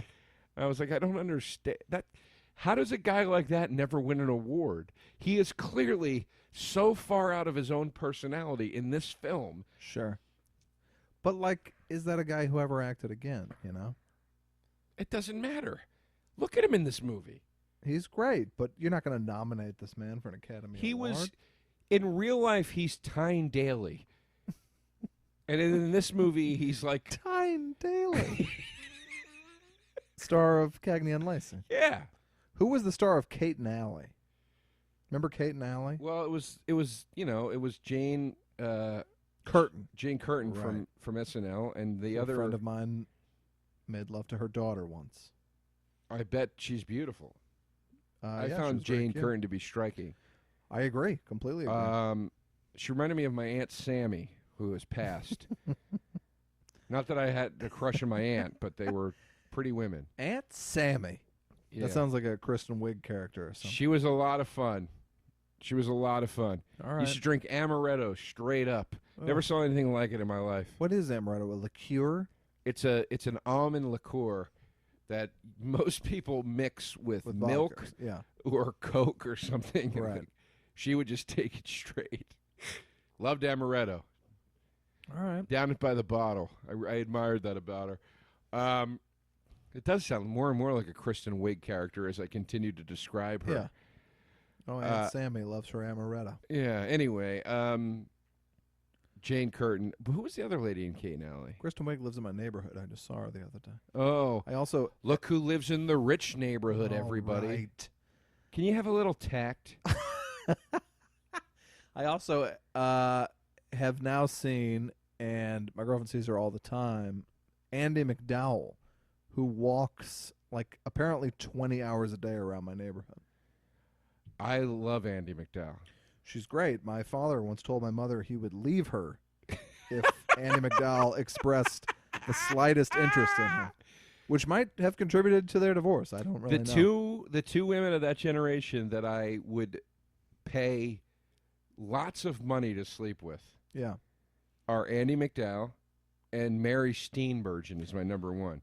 Steenburgen's the best. Andie MacDowell never did much for me. I find Steenburgen to be, with every passing year, just hotter. Yeah, Steenburgen for sure. Oh my Lord, she deserves dancing. Now let me share my Dancing tweet. deserves her. That is a power of looks couple. I love them. I love them together. Let me share my tweet with you about Andie MacDowell. I think I tweeted this once to the lovely Karen Kilgariff. I'll try to give it more support than you gave my two tweets. Anytime I've ever mentioned a tweet on the show, you've spread your cheeks and shat on it. But here we go. What do Andie MacDowell and my Uncle Gary have in common? What? They both ruined 4 weddings and a funeral. Yes, you've said that tweet on this show I think I have. This is another of my favorite shots. Is this guy with a portrait of a naked woman with an afro? Well, yeah, it's Scatman Crothers is like sort of the angelic character in the film. Yeah. And then they finally show you him in his home quarters, and he's got tits all over his room. I love it. Which is great. I love it. Which is great. And it's I feel that it's a statement to say sex is not evil. Sex is beautiful. No, sure. Violence is evil, which is how this man will meet his end, unfortunately. Yeah. Do you love the Simpsons parody of The Shining, The Shinning? Never saw it. Oh, you don't watch The Simpsons? Not really. I bet you'd love it.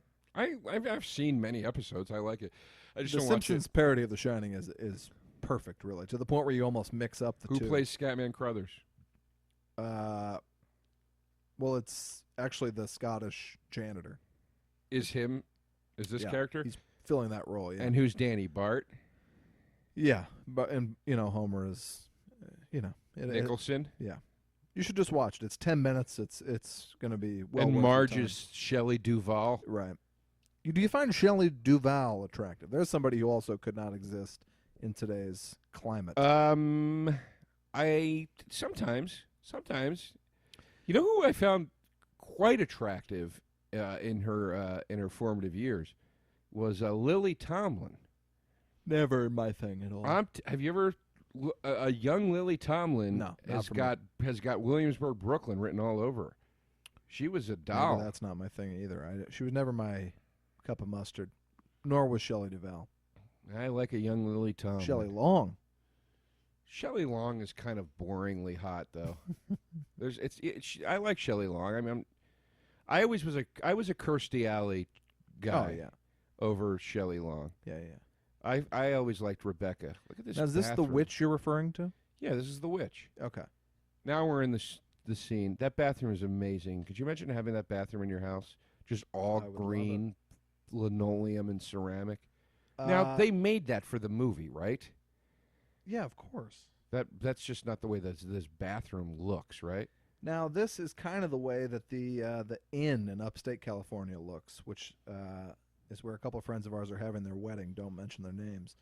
But the Madonna Inn is... I got a room there for the wedding. I did too, and they all have like really creative, cool-looking rooms like this. I got a weird discount on my room where I got like it was called like the like trail hike package. Okay. It said something about 2 canteens or something. Okay. But it was cheaper for some reason. I don't know why. Can I tell you, and I'm not proud of this, this is one of those scenes like Beverly D'Angelo in the shower on Vacation where when it starts happening, I can't help but think of the thousands of times I paused a VHS tape and masturbated to this. Thousands of times. I mean, look, your business is your business, Pat. That's all I had, and I can't stress enough, folks, that's all we had was pausing a VHS tape. It was tough back then to get your nut off. It really was. I mean, what year are you talking? This for me it would have been, I guess 1990. I was, 10 years old, pausing VHS tapes. And they had to be VHS tapes that were PG, like 16 Candles had PG breasts. 16 Candles is rated R, though. It's PG. 16 Candles is not a PG movie. You want to bet $1,000 on it? No, I don't want to bet $1,000 on it. How about $10,000? Okay. It has the F word, it has smoking of reefer, and it has tits, and it's rated PG. Why do you think I've seen it more than perhaps any other movie? Joe's looking this up. I know he's not. He's on Twitter, folks. I'm not. That's just what opened when I opened that's the thing. the devotion to the craft. That's just what opened. Joe brings 16 Candles. Yeah. I was allowed to watch Vacation because it is PG. My parents forgot about. How was that movie PG?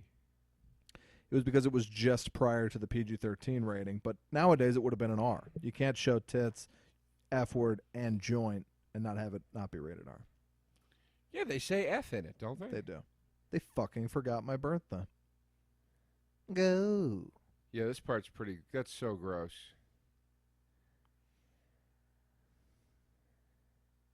Now, what is wrong with her skin? Is it rotting off? Yeah.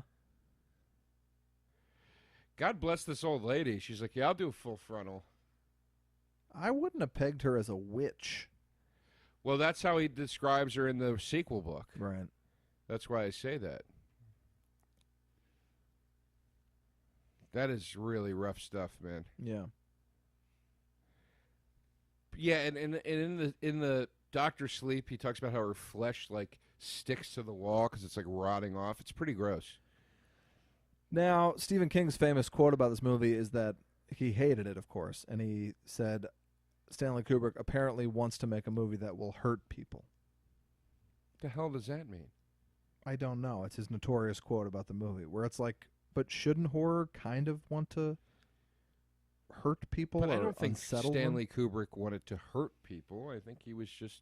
I don't know either. I think he just thought it went too far, which I don't really see. It's not like criminally disturbing movie. It also doesn't go as far as the book goes. Yeah, I never understood Stephen King's issues with the movie. That thing in the movie where you see like the guy like with the bear costume on or whatever. Yeah. That's like apparently I think a big thing in the book where it's like these orgies where they would dress up as like bears and stuff. Right. So it's probably just he cut stuff out that Stephen King didn't want cut out, but like it's so insane to me that Stephen King will like endorse Silver Bullet, which you and I watched. Well, I watched and then you fell asleep, but you only can't love Silver Bullet and not The Shining. It was a 1 a.m. screening and I fell asleep. I know, Joe. No. But I loved it. I had a great time watching it. It was entertaining, but obviously The Shining is a better movie. We should at some point, not for this podcast, because who would listen to us for 4 hours, but we should watch that Steven Weber version. I don't really want to. Yeah. I'd be curious. I'd be curious to see it, yeah. I mean, who else is in it? Hold on, I'm going to look it up. Probably like Nancy Travis. She was in everything in those days. I miss Nancy Travis. Where has she been? I think she's around. She's probably got her money and is happy. Let's see here. She was the long-suffering wife in that. Shelley Duvall's looking good right there. Yeah, okay. That's good stuff. She was on whatever one of those sitcoms that lasted for like 45 years. So I'm sure she made her money. Let me see here. Okay, The Shining. She's still on it. Last Man Standing with Tim Allen. Yeah, that's what it is. But before that, she was on a different one called with Mike O'Malley or something. Well, she's still on Last Man Standing. This is the one before it. I know she's still on Last Man Standing. Let's see here. Did Nicholson ever get plugs or anything? He was still pretty balding by the Joker. I feel like he wasn't that balding, though. Yeah, he must have gotten a little something done. I'm trying to find the... Travolta is full plugs at this point. Like it's easily spotted, I guess, when you see somebody like Jeremy Piven was obviously bald in the 90s, then came back with full hair. Nobody seems to care. You know who plays the wife in the TV miniseries? Rebecca De Mornay. Oh, I love DeMornay. What's she been up to?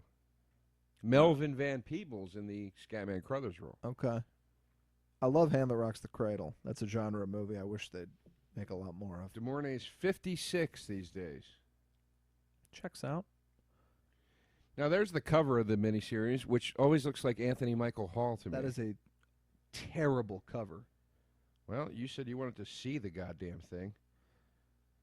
Yeah, I stand by it, Joe. Directed by Mick Garris. Now, Mick Garris also directed Riding Sleepwalkers? Well, I don't know. He directed a bunch of the Hellraiser sequels that weren't good, but he also directed the Riding the Bullet adaptation, which I bought today based on the fact that it got such good reviews. What's Riding the Bullet? It's another Stephen King adaptation. Okay. He did Sleepwalkers. Good and I reviews. think he did the Tommy Knockers. It was well received. Okay. Yeah, I'll watch it. Got accolades, 2 Primetime Emmy Awards. Okay. Fair enough. I love Nicholson in this scene. Now, what do you love about it?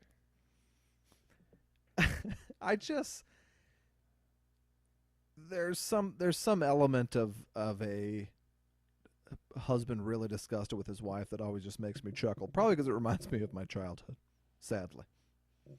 Just a man yelling at a woman. I got to tell you, I'm looking up pictures of Rebecca De Mornay. Current Okay. pictures. And I think I want to marry her.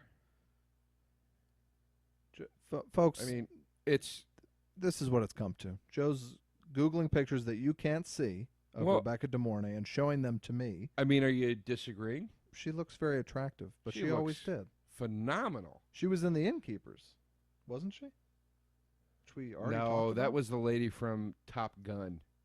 Oh, okay. Well, she was in something like that. Who was that? Kelly McGillis. Kelly McGillis, yeah. Lesbian. Uh-oh. De Noted Mornay that. is single. I'm sure you Now, got a strong chance, Joe. I think I could have a shot with a lady like this. Get in there. She's heading towards 60.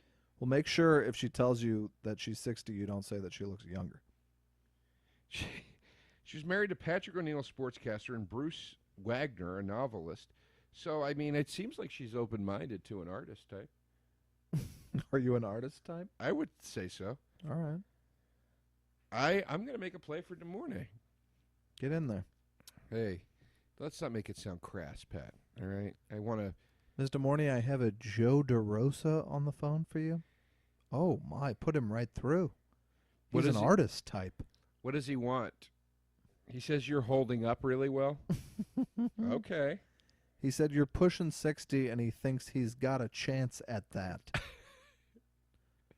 Well, he's not wrong. By all means. All right. Scatman Crothers is now calling the hotel, and they're closing in. Now, correct me if I'm wrong, we have roughly an hour remaining. Oh, Christ. Normally we'd be out at this point. We have an hour remaining. We're at 1:22. Usually we end at 1:30. So we better whip this into shape, Joe. Well, I mean, we were doing great. I knew we shouldn't do this goddamn movie. You promised the people. You did. I had nothing to do with that. Well, you said we promise. should start saying what we're going to do next. No, I never said that. So now we need to pick what we're doing next week. Nope, we're not doing that because we're going to end up in this fucking jam again. We got another hour? Another hour. Maybe we should smoke some reef. What do you think? I think you're going to be miserably slurring your speech. Am I slurring? No. Well, I need you to ramp it up. Have another beer or something because you're getting slow over here. Oh, people. I think you'll find they're loving me out there. This goes out live, right? Right. Folks, tweet in your thoughts. Time to take some calls. Hey, folks. That would really help if we could take some fucking calls. You want me to? I can tweet for people who send questions about The Shining right tweet now. us, do that. That'll be fun. But you got to talk while I do it, Pat, because I can't do two things at once. I've been not talking a while god. you're Googling Rebecca De Mornay photos. Can you blame me? It was worth it. The juice was worth the squeeze. Do you not agree? Okay, well let me think about what I watched this weekend. I watched some Curb Your Enthusiasm. I'm rewatching that with my girlfriend. I think you and I have a Larry Richard Lewis rapport about us. Who's who? I think you're definitely Richard Lewis. You're out of your fucking mind. You're very The Sky Is Falling. I'm Larry David. Oh, well, okay. All right, I'll be Richard Lewis. Fine. You get to be the star, Pat. There's a shot of Richard Lewis when they have to help a blind man move, where that ridiculous hair he has is drenched in sweat, that me and my girlfriend paused and laughed at for like an hour and a half. It's one of the funniest things I've ever seen. And I love Richard Lewis. Why would you take it personally? Because I want to be Larry David. I relate to him. Okay. All right. You can be, I relate to him. You can be them both. You know, if I had said Larry David, you would have said, I'm Richard Lewis. That's not true. I watched Phoenix, as I mentioned. I watched Western Civilization, which I mentioned. This is death. I can't think of what I watched. Well, this is riveting. Well, you're also not. Oh, you did tweet. All right. I watched a lot of documentaries. I just want to hear how long you can carry this. What are some new documentaries that I watched? Pat, stop, please.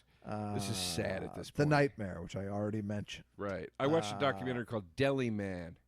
What's Deli Man? About the New York Jewish delicatessens. Oh, it was wonderful. Saved the day. So what? It was wonderful. It's just people talking about how thinly sliced their corned beef is. They interview owners of the most famous delicatessens that are still in operation. It was wonderful. Okay. It was wonderful. A lot of Jerry Stiller interviews.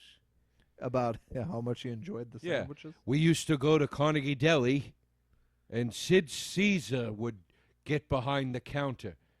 You know, stories like that. That's not a real story from it, but you know what I mean. Well, I just put it in my must-see pile. No, I love a deli, though, because I have class. I like delis, Joe. Doesn't mean I want to watch a documentary about them. It was wonderful. It brought me great, great joy. All right. Cantor's was in there? That deli, like 45th and 8th or something by Letterman, 45th and 7th maybe. And I ate there with friends when I first moved to New York, and they came with a check, and the sandwich was going to be like $24. Yeah. And I left. You walked out? Now I'd like to go back and give them that money, but I was like, I couldn't have afforded it if I wanted to. Well, who but paid I was like, for it? fuck this, and I walked out. Who paid for it? Probably. Does the waiter pay in that situation? You were alone? I was with people, but we got split checks. So you walked out. I said, I can't do this, and I left. And what'd your friends say? Afterwards, they were like, that was pretty expensive. And I was like, I'm sorry, I can't even afford that if I wanted to afford it. I was going to have to wash dishes like I was in the Muppets Take fucking Manhattan. Back with the rats. He paid his dues, folks. Everything in New York, I was like, this can't be the price. Everywhere I went. Coming straight from Missouri. I'll say to all of you, almost through a full bottle of wine. Yeah. Yep. Which I don't know if that's a lot or not. That should be your intake for the evening, usually. Really? But I've done it. I've drank a bottle of wine. I watched a movie called Uncle John, Yeah, I keep seeing the starring thing. John Ashton of Midnight Run fame. What year was this movie brought out? This year. It was kind of interesting. It was like half of it was a romantic comedy, and the other half was like, did Uncle John kill this guy or not? And they keep going back and forth, and you're like, how are these connected?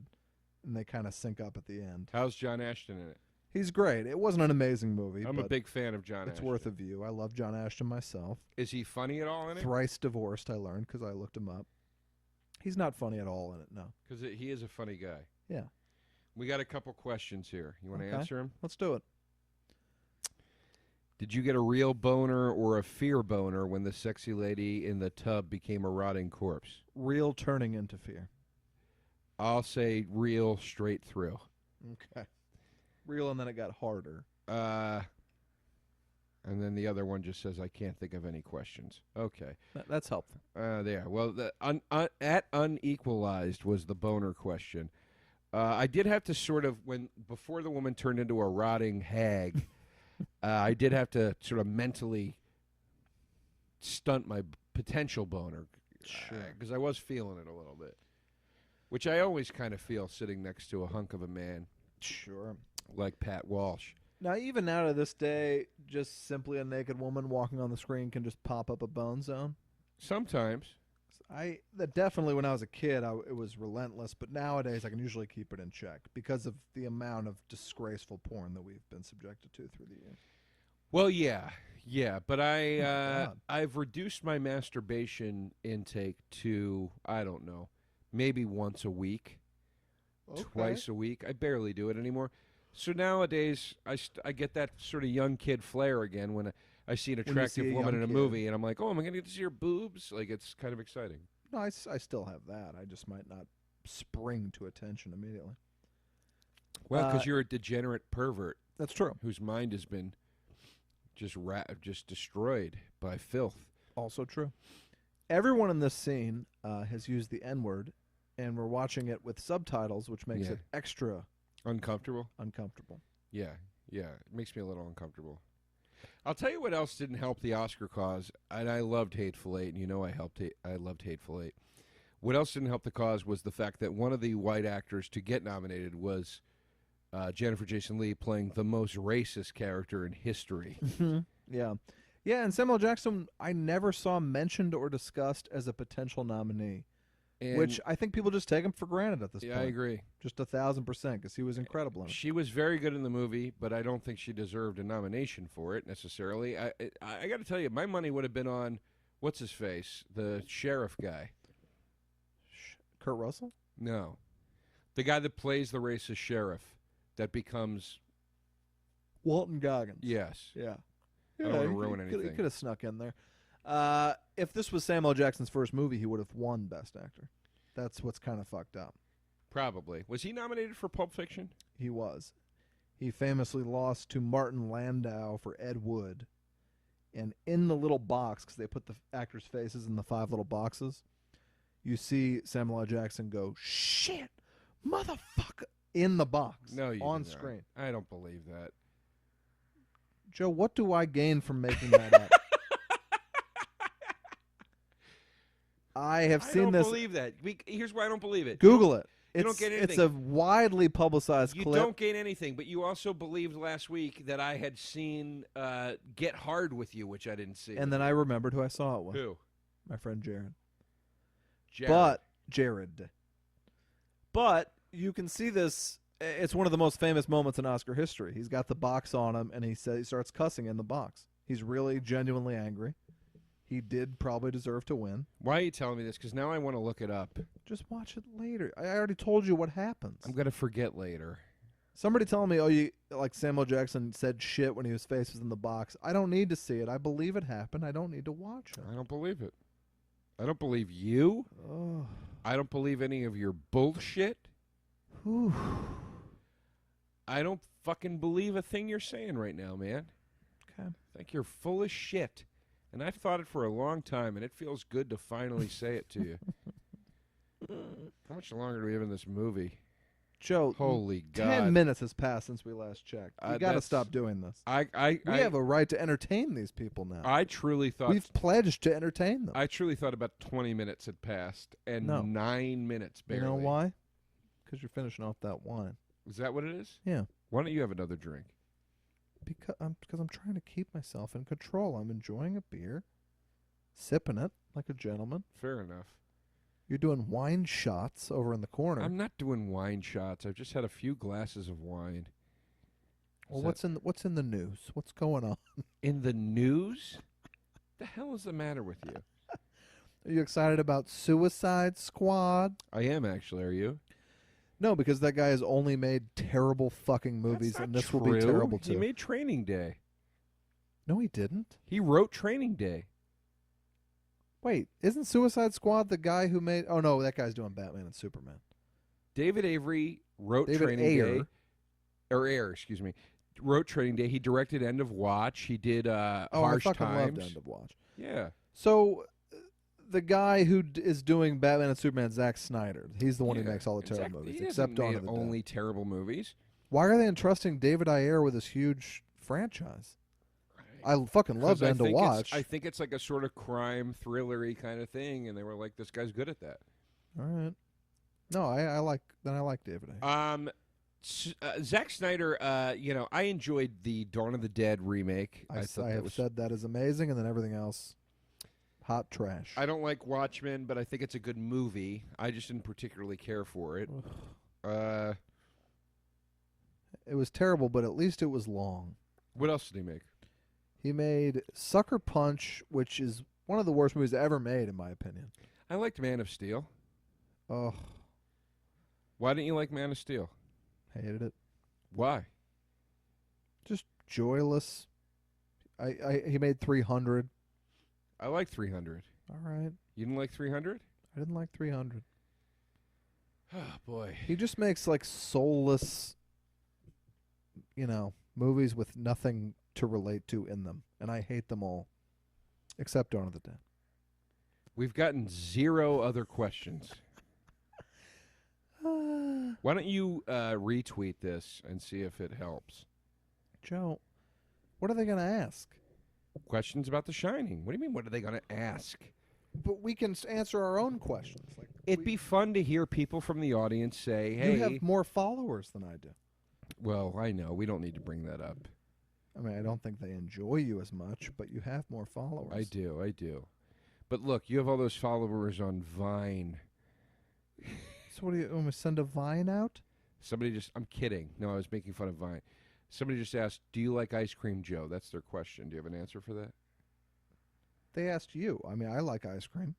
But do you have an answer about me for that? I would say you like ice cream, yeah. Wrong. How little you know me. You don't like ice cream. I have most of the time I will have an allergic reaction to it. Because many milk. But you like it. I like the flavor of it, Pat, but I can't eat it. All right, folks, I rest my case. All right? What do you take with all these colors? Like, there are a lot of use of reds, like hard orangey reds in this. Blood's coming. Blood's coming. What do you take of the blues? Somebody's going to blow it. You get that from blue. Well, we discussed blue in regards to Nightmare on Elm Street. Yes, blue. Well, that was sleep in Nightmare on Elm Street, correct? Yeah. What do you take in this movie? I'd have to start watching now looking for blue. I haven't been Look paying at the attention. framing of that shot. It's What if this was your house? It's insane. It looks like the Grand Budapest Hotel. Yeah. It's insane how perfectly framed the shot is. I Every agree. shot is perfectly framed like that. Nuts. Look at it. Did you enjoy Eyes Wide Shut? Yeah. Yeah, it was fine. I Okay. liked AI better. I hated AI, and then I watched it recently and loved it. I liked AI better. And I hated Eyes Wide Shut because I was expecting a lot more fucking. Watched it again recently and loved it. What is I don't even remember what the plot of Eyes Wide Shut is. There's not much. I mean, it's just a marriage collapsing. Tom Cruise goes to a sex party And that's it. He gets kind of caught up in a underground world of sexuality. Okay. His wife's like, every guy I see I want to fuck to try to get a rise out of him. Just about a marriage falling apart.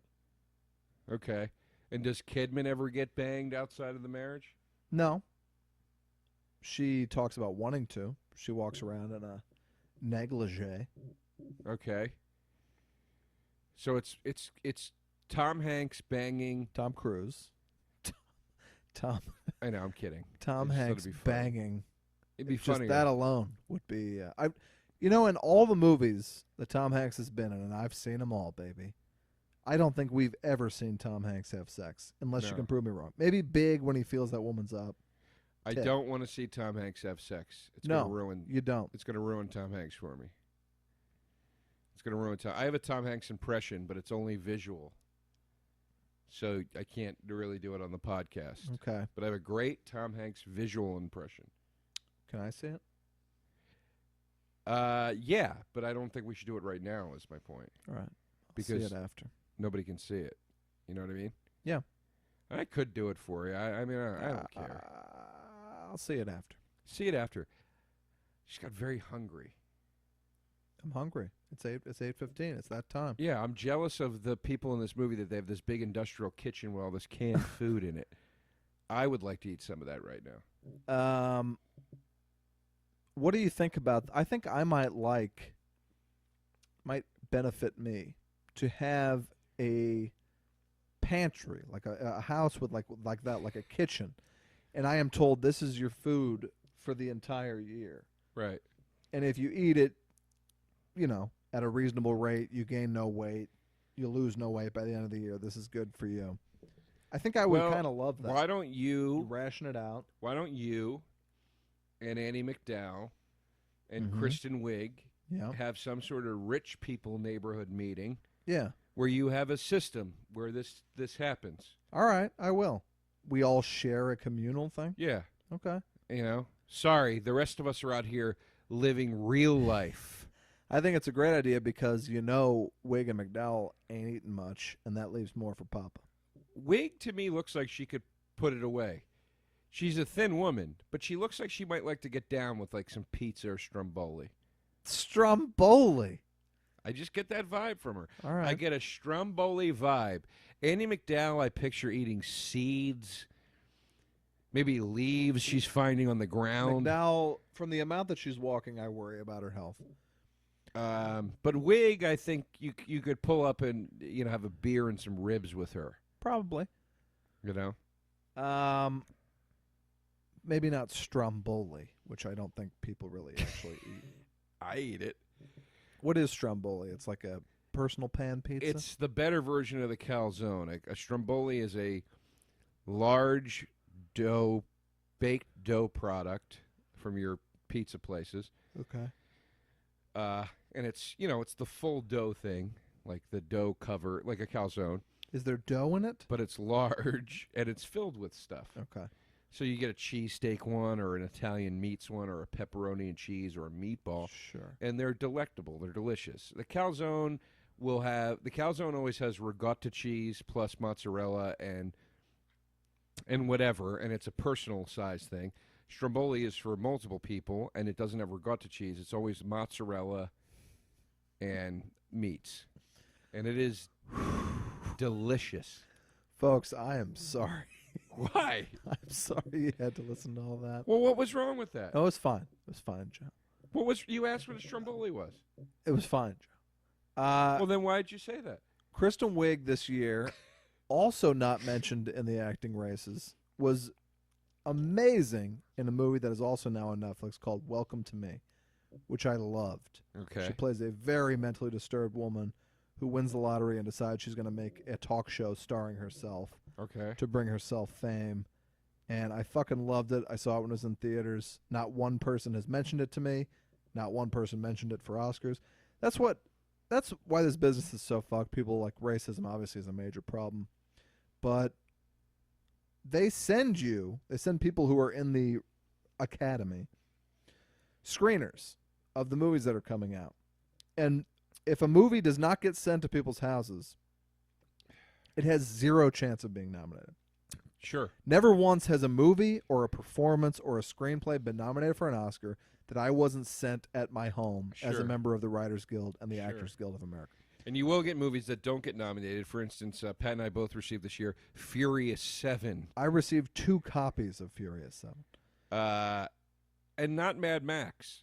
And I got to say, Yeah. I loved Mad Max. It was the most fun movie I saw all year, next to Star Wars. I don't think it deserves a Best Picture nomination.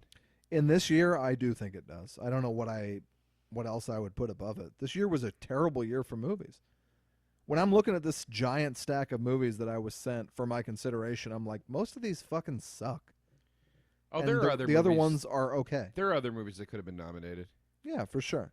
Argo That was could have 3 been years up for ago, an award. and it won Best Picture. National Treasure, I was disappointed to see, didn't make the That cut. was 12 years ago and was not nominated.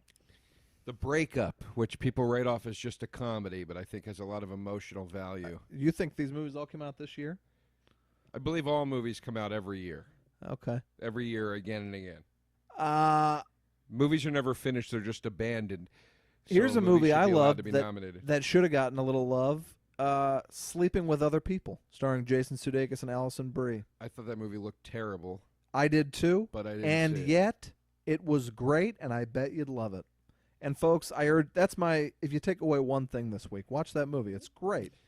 Pat Walsh, if you haven't noticed, is a big fan of, he wants to see a lot of the SNL movies get nominated. I remember when Ladies Man came out and was looked over, he was very angry. Ladies Man is terrible. Sleeping with Night Other at- People Night at is the not Rocks- an SNL movie. Night at the Roxbury, he was real mad about that one. You mean because Sudeikis is in it that makes it an SNL movie? It's in essence based on that sketch he used to do. So is Welcome What? to Me. These are all based. The fuck are you talking about? I'm doing a guy that thinks all SNL characters Oh, okay. or actors do SNL movies based on sketches. That's fine. Well, who's not yes-anding now? I said that's fine. No, that's not a yes-and. That's what's called a dead and. Yes, and my favorite of those SNL movies was probably Dreamgirls. My favorite SNL movie is Wired. Did you see Wired? I tried watching it. It's terrible. Starring Michael Chiklis as John Belushi. It's terrible. Did you mean- read Wired? You mean the movie where John Belushi's corpse wakes up and goes and relives his life at the it's terrible. Oh, they do it like Scrooge style. He wakes up in the morgue and leaves, and it's like, what am I doing here? And escapes I want to watch it. and goes and like re-witnesses his life or whatever. I want to see like who plays Aykroyd, who plays all these people. Dan Aykroyd was played by we talked about her earlier, Glenn Close. Very odd choice. I always thought Glenn Close should play George Washington. That's an and It's Always Sunny in Philadelphia. It joke. is. I Oh, may have here we pitched go. Here we go. Who in this room that wrote for that show wrote that joke, Pat? All right. That's not where I was going with it, but Glenn Close looks exactly like one of our founding fathers, and you know it. Hey, everybody, in case you didn't know, Pat wrote for It's Always Sunny in Philadelphia. Some of his jokes made it on the air. That was one of them. I was in a video store today that was going out of business and selling off all their Of course it was. selling off their complete inventory. Where was it? Santa Monica Boulevard. It's called Video Hut. Santa Monica and what? And why on earth would you not tell me? Because I asked you to hang out all weekend, and all weekend you kept talking about, like, I'm too dizzy to hang. I was like, I have vertigo. Can't try again. I went over. I bought 5. They were doing 5 for 20s.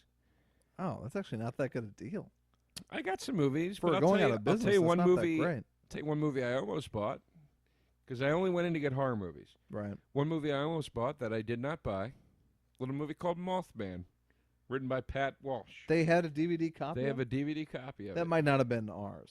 It was. Your name is on the back of the box. I looked at it. Oh, well, thanks for picking it up, Joe. You didn't Well, think I'd want it? They didn't even send me a copy. I figured I could just buy it off of Amazon if I ever really wanted it. It's terrible. Well, that's what you've told me, and I was like, I don't know if this is worth owning just because my friend co-wrote it. Well, I would like to go. I bought a lot in the great Hollywood Video closeout of about 3-4 years ago. maybe more. Something tells me Mothman will still be there. How dare you? I didn't know they did a release of it because contractually, I am supposed to get a DVD copy of it, and I did not receive it. Well, it's on DVD, and I looked it up on the internet to make sure I could buy it elsewhere if I ever wanted to, because I didn't want to waste one of my 5s on it. Thanks, Joe. Well, because you tell me it's terrible, and Truth what am I be going to do? Just told- watch it to be like, this is ironically funny? Truth be told, I wrote a terrific horror comedy version of it that was not shot. The version that was shot is Perfectly fine by Sci-Fi Channel movie standards. It just doesn't take into account any of the cool shit that was written for it.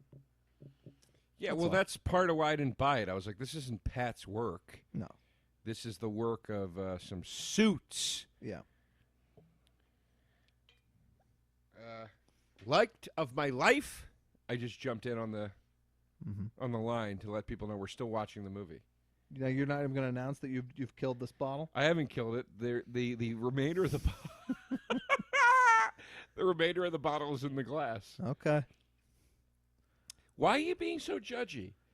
I'm not being... Whenever you drink, you accuse me of being judgy. I'm not being judgy. I drink myself, and I'm not being judgy. Okay, it feels a little judgy right now. We have this conversation every time. Every time I drink? Yeah. Well, that seems judgy, you saying that. All right. Why don't you get another beer, buddy? I'm drinking a beer. You're nursing it. Come on, man. You're making me feel bad right now. Folks, I have work tomorrow. Yeah, you said you wanted to go to a bar after this. Mm-mm. Mm-hmm. And you said you would do it. This is the alcoholic mentality, folks. Joe says we should go to a bar after this. Then an hour later, it's, you said you wanted to go to a bar Because later. I said we should do that, and you said, yeah, let's do it. Folks, I kind of don't want to anymore anyway. It doesn't we don't matter. have to. When we could get a bite to eat. I'm getting tired from the... We can say all the From the things we wine. want to say that we can't say on this There's podcast. a great taco truck at the end of my street we could walk down to. That sounds great. I also have leftover KFC in the fridge. How often are you getting KFC? I go about once a month. How's your cholesterol? I have no idea, and I don't give a shit Once anymore. a month, you're fine. I'm assuming it's fine. I'm in decent weight. What do you get? You get a 10-piece? Today I got the 8-piece bucket plus 2 large sides, mashed potatoes and gravy and coleslaw, of course. And I ate 4 pieces and some sides for lunch. Okay. And I thought, even if I eat the other half for dinner, that's meals for the whole day. I actually have done the calorie calculations of a bucket of KFC. Yeah. It's way less than you think. It's like 1,500 calories or something. At the end of the day, you're eating chicken, and then you got some fried bread shit on it. I'm which like, isn't great for it'll you. be about 2,000 calories when all's said and done, which is what you're supposed to eat. So I just kind of didn't care. when I lived in New York, I would get Popeyes on a Saturday. for a hangover, but I haven't had fried chicken. I love it. I haven't had it in a very long time. KFC is the best fried chicken on planet Earth, in my opinion. Now, what do you make original about recipe. them not using chicken? They use like gelatinous orbs that they it's farm. insane. It's retardedly wrong. It's not a thing. You're not supposed to say that word. Wrong. I'm sorry. It's retardedly incorrect. It's come on. It's crazy. It's like it's chicken. It's fucking chicken. All right. Gelatinous orbs. That's what they say. They farm out like things that aren't alive or like they're. I don't know. There was apparently a 60 Minutes about it. I didn't see it. And what did 60 Minutes say? That that's true? That's where this report came to be. What do you think is Chinese food? Like when you get orange chicken. Here we go with the racism now. That's nothing. Here we go with the Please. racism. I asked you to keep it off this podcast. I'm saying when you bite into a piece of orange chicken, it's not chicken. Yes, it is. It's a piece of chicken. Then why does it not look or taste anything like any other piece of chicken has ever looked It's or a tasted? chunk of chicken that they roll in a batter and fry. What the hell do you think it is? I don't know. That's why I'm asking. But any sort of Chinese food does not look or taste anything like chicken. It's delicious. Here's what I can't wait for. Tomorrow when I say I'm posting the podcast and you say, please send it to me. I'm worried about the Chinese chicken remarks I made. But I'm not at all worried about it. You never are during the podcast. You didn't hear me say, is it dog or cat, That's kind of what you're insinuating. which is like the oldest of racist things. I'm saying, what is it? Because it's not chicken, and I've always wondered. It is chicken, Pat. Okay. It's But- chicken deep fried in so much batter that you can't tell it's chicken anymore. All right. It And then doesn't it's have the lathered in texture a or taste or appearance of chicken. General Tso's chicken to me always tastes like chicken, except fried. South's a little different. An orange chicken is more like a bread. It's heavy breading on very little meat. I'll give you that. All right. But it still tastes like chicken to me. All right. Anything else? Any Think other about it next time. races you want to dissect in one fell swoop? I stand Should talk about proudly by Indian this food as now. not being even remotely racist. Anything that I've said is not even remotely racist. Talk about Indian food now. What What is that about it? gravy? I like Indian food and I like Chinese food. I don't like Indian food. I love Chinese food.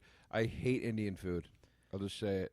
They're saying that Indian food now is like the official cuisine of London because London has no, aside from like bangers and mash, Seems like the worst food on or planet their Earth. fucking fish London. and chips. When I went to London, I was like, I definitely lost weight. I was walking a ton, and I was like, I'm not excited to eat any of this. And anytime I asked anybody to recommend a restaurant, they would recommend Indian food. It's not like going to Italy. I don't like it. It's all in that. It's all in that thick gravy. I don't care for it. And there's a lot of like, is it ginger flavor?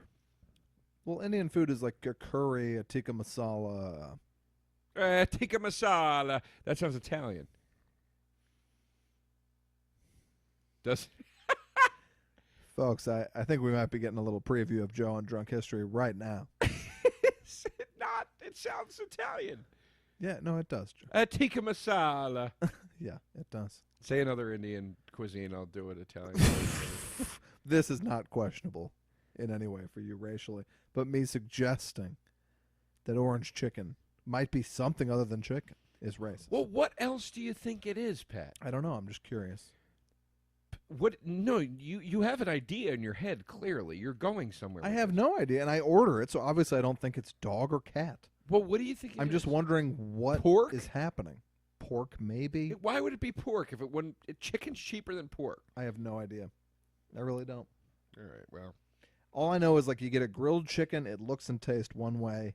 You get a fried chicken, it looks and tastes like grilled chicken that's fried. ladies and gentlemen, for and the you get Chinese food, for you don't the know what that is. for the critics of my wine intake on this podcast, Pat Walsh just pulled a beer out of the pocket of his army jacket. So I didn't that have he to is get up now- again. So he didn't have to get up again. John Rambo style. This is my third of the evening. This is You've my been, third glass of wine. You only get 3 out of a bottle. folks. You get 4 out of a bottle. All right. That's why you get a bottle of wine for a couple when you go out on a nice dinner. So I'm on my 4th. I'm That's fine. Joe. barely a glass ahead of you. You've been demanding that I drink faster than I get a beer out, I'd like you and to you drink criticize me. faster. Pull- Please drink faster. Is it so much that I want to drag you down To to what where I end? am? To what end? There is no end, Pat. It goes on and on. It's a cycle of pain. More questions from the fans on Twitter. I'll tell you what I love is some of those Nilla wafers, the best cookie of all time. This guy just said, give me a shout out on the podcast. That's fine. Shout outs to Jacko. His handle is what_is_Rizzo. Yeah. And I don't know what Rizzo is. I would not have given him that shout out. Contribute something. Ask a question, then we'll give you your shout out. Our friend Barnwood, BARNWOULD, Barnwood, said you belong on the East Coast, Joe. Oh. These are very me-centric tweets, which I don't mind. Are you getting anything over there? I'm going to check. Hear neighbors? I hear neighbors walking by. hear I have your the neighbors. thinnest windows in my new apartment. The thinnest windows. And This- as Pat has heard, apparently my upstairs neighbors are rolling around back and forth on the floor or something. What have they been doing up there? He might be annoyed that he can hear us giving a full podcast, you know? Who knows? A full commentary on The Shining?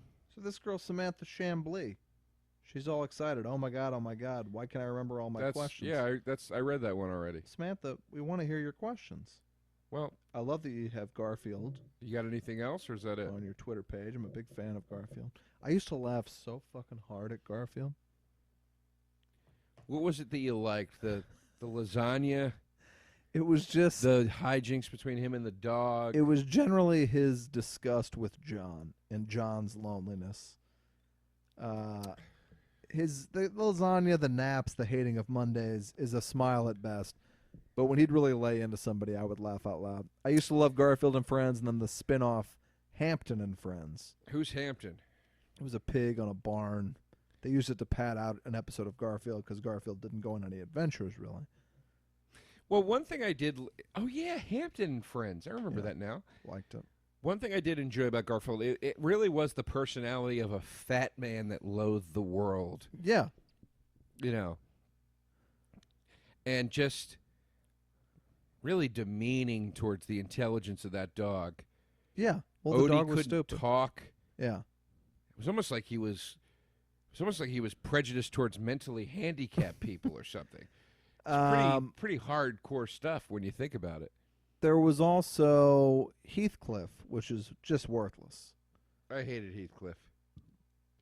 Terrible. Heathcliff would always do the thing, which is one of my favorite comedy tropes, which is put a whole fish in your mouth and come out with just the skeleton. Yeah. Another question over here. Is it a true Kubrick? Is it true that Kubrick insisted on real blood coming out of the elevator? No. Well, I don't know. Is it true? That can't be true. Right? That is from Dave5545. I mean, maybe. Are they talking about like animal blood? I think I have heard that rumor before. All right. I think there's supposed to be an amazing Shining documentary. I've seen the documentary that comes with the Kubrick box set I've seen that one that too. goes into The Shining. They don't mention anything about that. The one where it's like him playing the music Yeah. and he's yelling at Shelley Duvall the whole time. Yeah. Well, Shelley Duvall despised him, apparently. That's pretty intense. Well, there's the argument of he hated her or that's what he needed to do to get the performance.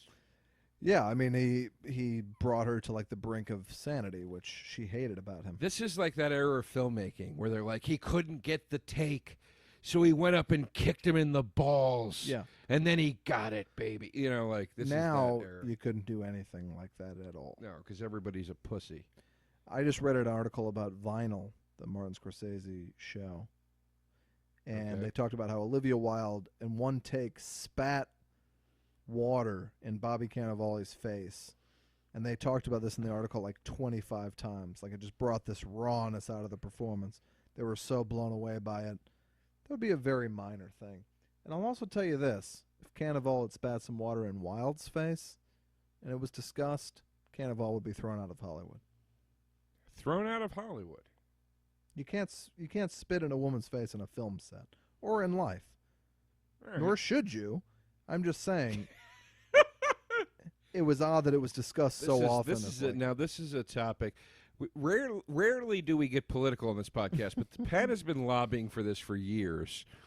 The right to spit water in a woman's face. I've never spat anything in anybody's face. I'm just saying they talked about it like it was a return to the roots of cinema, and I was like, I wonder if Bobby Cannavale had spat in Olivia Wilde's face, how that would have gone down. Old BC. Did you go out for the Ray Romano role in Vinyl? I have no idea. I auditioned for it. I didn't get it. I think you probably went out for the Ray Romano role. I went out for a role of a really arrogant record executive that insults a lot of people. It's probably Romano. They talked about Scorsese seeing his audition tape and being like, "Who is this guy? He's fantastic." And they were like, "You don't know who Ray Romano is?" He was like, "No clue. Who is he?" And that's how he got the job. Another question here. This one comes from Mitch Oliver 14, MITCHOLIVER 14. Who would you rather take to the prom, Betty or Veronica? Or Jughead? Mr. Willoughby. We got here from Rob Larick at RLAURICH. Rob writes in quite frequently. He's a big fan actually, of the show, says, yeah. Is it me or do the twins look like the byproduct of an incestuous Oompa Loompa relationship? There is a bit of a I could see it. strange look to them. I will say this. When we saw them in person, they looked like completely normal people, They although did. identical. They do look a little odder in this movie as kids. So I wonder if it was a makeup thing or not. What do you think? I think it was just them. They were intriguing looking women, I thought. Another one for Mitch Oliver 14. When the hell is the Jeepers Creepers episode coming? I mean, Jesus Christ show. Yeah. Get on my level. I hate the movie. I think me loving it and you hating it would lead to a great show. It's not on Netflix currently, and we're unfortunately locked to Netflix because of this TV setup situation I have in my new apartment. So we will get to it eventually. Maybe we record one over at my place. Because then I would have to bring all the equipment over to your place. Do you understand how this works, Pat? You really don't, do you? You just throw a couple things in a sack. Yeah, you think you just come in and you just sit down and talk, and it's just all... You have no idea the work that goes into this, do you? I know the work, Joe. Do you know the work? I know the work. But do you appreciate the work? Appreciate the work. Where's your pocket beer? I saw Danny Collins. I loved it so much. Yeah, it was a very good film. Speaking of Bobby Cannavale. I loved it Speaking so of a man much. who has fake hair, by the way, Bobby Cannavale. I truly, truly love the film. Yeah, it was a good film. I liked it quite a bit. Yeah, it was... Completely slept on. It was great. I believe Pacino deserved an Oscar for it. I think he was nominated, not an Oscar, but I think he was nominated for Best Actor in a Comedy at the Golden Globes, which he lost. He lost to Matt Damon in The Martian. Yeah, exactly. That hilarious picture of The Martian. Right. Danny Collins isn't funny either, but it's a technical comedy as opposed to The Martian. It's funny. It's got funny parts. It's a dramedy, but it's really good. I think Pacino just can't bring in any audiences anymore, but it's kind of amazing it wasn't a hit because it's just a straight up the middle, very likable movie. Yeah, no, he's great at it. He's great at it. Steve Carell, was originally cast in the Bobby Cannavale role, and then the movie would have done better. But he had to drop out. Pacino said, "You got to." I wouldn't have bought it with Steve Carell. Yeah, you don't buy Carell as Pacino's No, son. Cannavale you buy as Pacino's son. Yeah, Pacino insisted on Cannavale once Carell dropped out. I love Cannavale. I was once in a bar with him. My good friend Seth Herzog was talking to him because I guess they're pals. And I remember looking across the room and thinking, oh, that's the guy from The Station Agent. It was before he was kind of famous. Yeah. He was in I think, in a play I saw called Take Me Out. I may have told this story before, but Take Me Out. Was it based on that song? It was based on the Franz Ferdinand song. Yeah, okay. No, I didn't have a cell phone when I first moved to New York, and if I had a date, I would have to be like, meet me at this intersection, and you have to just meet me there at this time, or we won't hang out. So I used to go in and try to get student tickets to Broadway shows to take a date. So I would get in there 2 hours ahead of time. Right. Trying desperately. This is your inside the actor's studio talk. So I was like, if I don't find tickets here for $20, I can't bring this girl to anything. So I don't know what I'm going to do. So I finally get tickets to the Pulitzer Prize winning play, Take Me Out. So I meet her and I'm like, hey, I got us tickets. It's a Pulitzer Prize winning play. It's supposed to be amazing. And she's like, oh, great. We sit in the front row. I keep talking it up, like, because I can tell she's not excited. I'm like, it's supposed to be so good. I'm so excited to see this.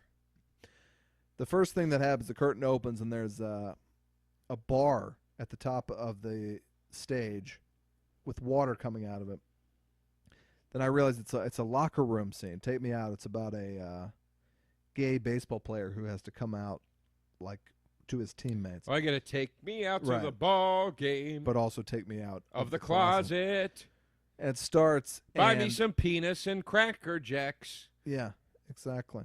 Out comes 12 full frontally nude men.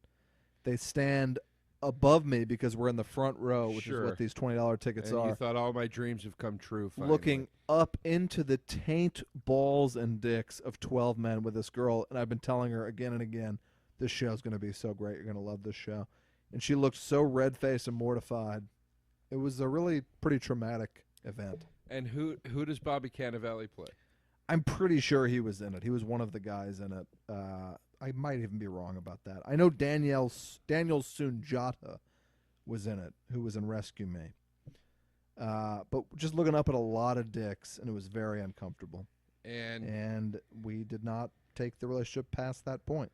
I mean, I don't understand what the problem is. It's like Taxi Driver and taking Sybil Shepherd to a porno theater. I'm like, It's not a porno, though. hey, it's nice to meet you. Now let's go sit in the front row looking up at a bunch of guys' I don't think dicks. that's that bad. I think It didn't go well. I think she's a square, man. She was a square, definitely. But she didn't like it. Hey, Jack, I think she's a square. I think a girl that I would like to continue hanging out with would have been like, this is a hilarious Right. thing to happen. And This would have girl was understood like, that you wanted to crawl up on that stage and put those dicks in your mouth. yeah, one after the other. Right. One after the next, like you were sampling frozen yogurt. Right. Yeah. Yeah, exactly. Yeah, I mean, she just doesn't get you, dude. No. All right, fair enough. It happens. Scatman Crothers is about to die, by the way. I mean, again, This is really the only big jump scare in this movie. perfectly framed shot. He's Yeah. walking between these pillars. It's perfectly framed. Nicholson is about to come out and hit him in the stomach with an axe. And also, like, okay, so this is a perfect, like, jump scare in this movie. This has really never been replicated in horror movies either. Like, they're not ripping off this. They're ripping off Insidious or whatever the fuck, you know? Insidious is great.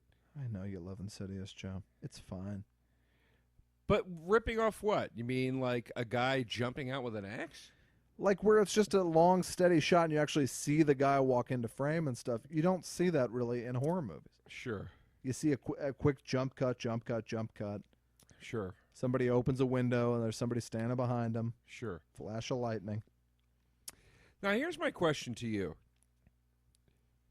Obviously, this movie is about this character that Nicholson plays going mad and wanting to murder his family because of the spirits in the hotel. Do you think that this would happen to any old guy? Do you think in a different situation this guy wouldn't have tried to eventually murder his family? Or do you think this was all meant to be? I see the movie a little bit more as a metaphor for alcoholism and people doing things they would never ordinarily do. Okay. I don't even necessarily buy the whole spirit element of it. So I think they're telling you that this guy, left to his own devices, drinking, career not going how he wants it to go, is turning against everyone in his path. I think he didn't want this family. I think he didn't want a wife, didn't want a family. That bear suit is so disturbing. It is. I see that a lot online now. It's like a meme. The bear blowing the old man. Blowing the old man who doesn't have his pants down, by the way. He should have his pants down. Doesn't have his pants down, and the bear couldn't be blowing him because there's a bear mask. True. So what was he doing? Nuzzling his nuts? I think it through was jeans? maybe it was a time before you could show a man blowing another man. I don't know, but I think Cruising, starring a young Al Pacino, came out around this time. And was there a blowjob scene? There's fisting in Cruising. Fisting? I think it might have been NC-17. Between who? Cruising is Al Pacino from William Friedkin, who did The Exorcist. Yeah.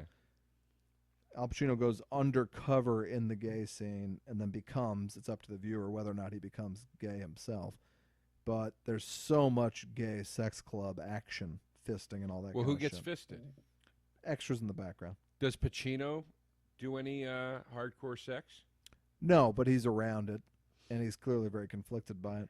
Okay. A couple years back, James Franco did like recreations of scenes from Cruising as like a movie because he's into those art pieces.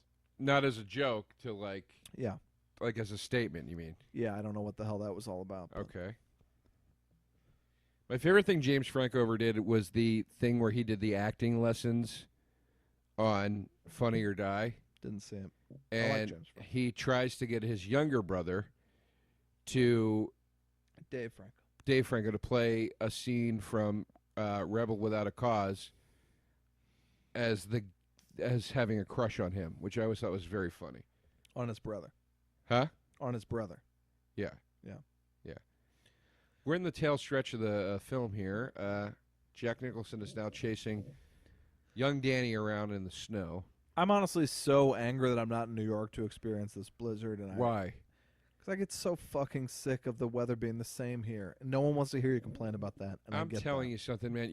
I miss the snow. 10 love minutes the into that snow. blizzard, you'd be like, fuck this. No, I love it. And every year I go home for Christmas and I want snow, and it snows. You love it when when the leave. snow's falling. Tomorrow, when Joe? you still can't get anywhere and it's all gray sludge, you I hate always loved the snow. And when I was in New York and they canceled the subways and I had to walk to work, I fucking loved the snow. I love it. That's it's something idiotic. different. It's something fucking I different. think that's idiotic. It's just differences of human beings. I just think what I'm saying is a light snowfall is very nice. This kind of snowfall where you're trapped, I don't think you'd want that. No. I was essentially trapped all weekend. I enjoyed it. I watched a lot of movies. See, now she sees the ghost. Mm-hmm. So there is a thing to the spirits. Sure. Or is she seeing the true nature of her husband? Oh God. We don't know. I think it's Alright. obviously a fucked up hotel. I think they drove him over the edge. Fair enough. It's a haunted hotel. But I think really it's supposed to be seen as a metaphor for Now, is this alcoholism. this sequence here where they're running through the snow, the maze, whatever? Yeah. Are they truly outside in the snow, or is that a set? I would imagine everything in this movie is a set. I feel like they're really out. I feel like in the documentary you see that they're really outside in the snow. Okay. I think. Like, I know all of the Vietnam shit in Full Metal Jacket is in London. Like, I think he so liked controlling his environment that he made sets. But Anything you want. Remember that part? I assume that's a Asian prostitute. That's the hooker where they sample "Me So Horny." Oh, yeah. She goes, "Oh, me so horny. Anything you want." Me love you long $10. time. Yeah, and then they sampled it in "Me So Horny." Oh, me so horny. You a Two Live Crew fan? Yeah, I find some of the stuff outrageously funny. Do you think there'll be a Two Live Crew straight out of Compton? Yeah, I think that's the follow-up. Bring Mad TV back. There you go. That's a Mad TV sketch. You're absolutely right. I think Eazy-E should have been nominated this year. The guy that played Eazy-E? Yeah, of course. I agree, too. He was fantastic. I agree. I thought F. Gary Gray should have been nominated. F. Gary Gray will never get the respect he deserves. How frequently is a Best Picture nominated where there's not the director also nominated? It never happens. Almost never. Well, when you're nominating only 5 directors but up to 10 movies, it Which does is happen. stupid. They also, that's what's weird too, is they could have had 2 more slots. They could have had one for Straight Outta Compton, but it didn't get the votes apparently. So what are you gonna do? So it's not the same number every year? No, maybe not even 5 years ago. They decided instead of 5 Best Picture nominees, it could be up to 10, Right. which I think is kind of weird. But No, I know it was that. done after The Dark Knight because they thought like maybe if we start letting in some more commercial movies, It's up to 10, but not people will watch it. but not 10. Right? No, it can be 10, but I think But I'm people saying it doesn't have to be 10. no. I think they have to get a set number of votes that apparently Straight Outta Compton didn't get. Patty, here you go. Here's a question for you. Another one from Rob Larick. Okay. I recall a Shining reference on It's Always Sunny 7 or 8 years ago. Did you write that? There was a very heavy One Flew Over the Cuckoo's Nest episode when I was there, Yes, I remember that. but I don't remember what he's talking about with The Shining. It's possible. I don't think I wrote it. Maybe If it was on after you there. left? Yeah, maybe. I remember when I was there, they did that very heavy Cuckoo's Nest episode with DeVito. I love that episode. Yeah, that's a really great. I think I'm in that. I am in that episode. Who do you play in it? I play the comedy club MC. Oh, that's the same episode? Pretty sure, yeah. No. The Comedy Club episode, isn't that the episode where Dennis goes into the insane asylum? That's why I'm thinking it's the same one. No, because they're in the an other one insane is asylum. the other one. The Cuckoo's Nest one is DeVito ends up somewhere at the end, and it's suddenly Cuckoo's Nest. It's not the same episode. Okay, all right. I just watched season 10 on Netflix. I think each episode of this podcast, you have said, I just watched season 10 of Always Sunny on Netflix. That's not true. It can't be true because I just did it. Okay. Maybe the last episode I said it. You know, you're a real prick tonight. I'm not a real And I don't prick. mind saying it. Because I'll let these people know what the real relationship between us is. I think they know. I think they know. When is this movie going to end, Pat? I have to pee so bad right now. I'm going to pee between your legs. Ooh, baby. You have one bathroom in this place? Yeah. Okay. Why? That's fine. No, I'm just wondering because I also really have to pee. Well, we can cross streams. I don't care. I I was at a have- bar last I night, my have buddy 4 Brooks, and I said, let's cross streams, and he got kind of weird about it. Weird like, let's do it, or weird like, Weird stop like, asking me? why I don't want to. Mhm. And then I was a little tipsy, and I was like, why not? Who cares? And that makes me look more suspiciously trying to get him into the bathroom. Well, you did once try to pee on a tree in front of my girlfriend and a lot of her female friends, and I thought that was odd. When was this? We walked away. When did this You happen? might have an exhibitionist streak in When you. did this happen? About a year ago. Where? Georgia, Vince, the whole gang. Where were we? It wasn't assaultive. We all just took a step away. I know it wasn't assaultive. Where did it happen, though? On a public tree, on a street. I think it was outside of Kumail's party, perhaps. It was just kind of like, well, this is happening. We all have to walk away. You were trying to perhaps holler at one of Heather's friends, and then I said, this may be why she's not enchanted with you, because you peed on a tree I was not trying to holler at 30 anybody. minutes after meeting her.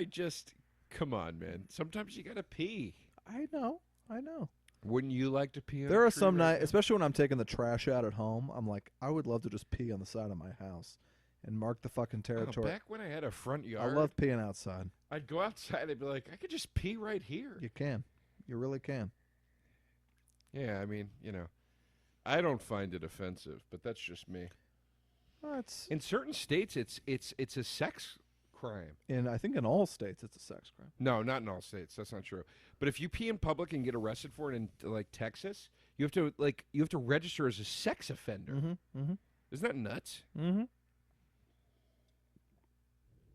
I actually think that's truly insane. It's crazy. Stephen Avery, by the way, has a lot of shaking his dick at people crimes on his repertoire. Who? Stephen Avery. Who's Stephen Avery? Joe, we discussed Stephen Avery for the middle hour of this podcast. Roger Avery, I thought. Roger Avery co-wrote Pulp Fiction. Oh, Stephen Avery, the director of Suicide Squad. Oh, wow. That's David Ayer. That's Roger Avery directed Killing Zoe, and he co-wrote Pulp Stephen Fiction. Avery. Stephen Avery is the man who was on trial for a murder that we've been discussing. yes. Making a murderer. Jesus. Sorry, I got a little Folks, confused. we are wrapping this up just in time. I got a little confused. I'm sorry, we're I got a zooming little in confused. on the photo.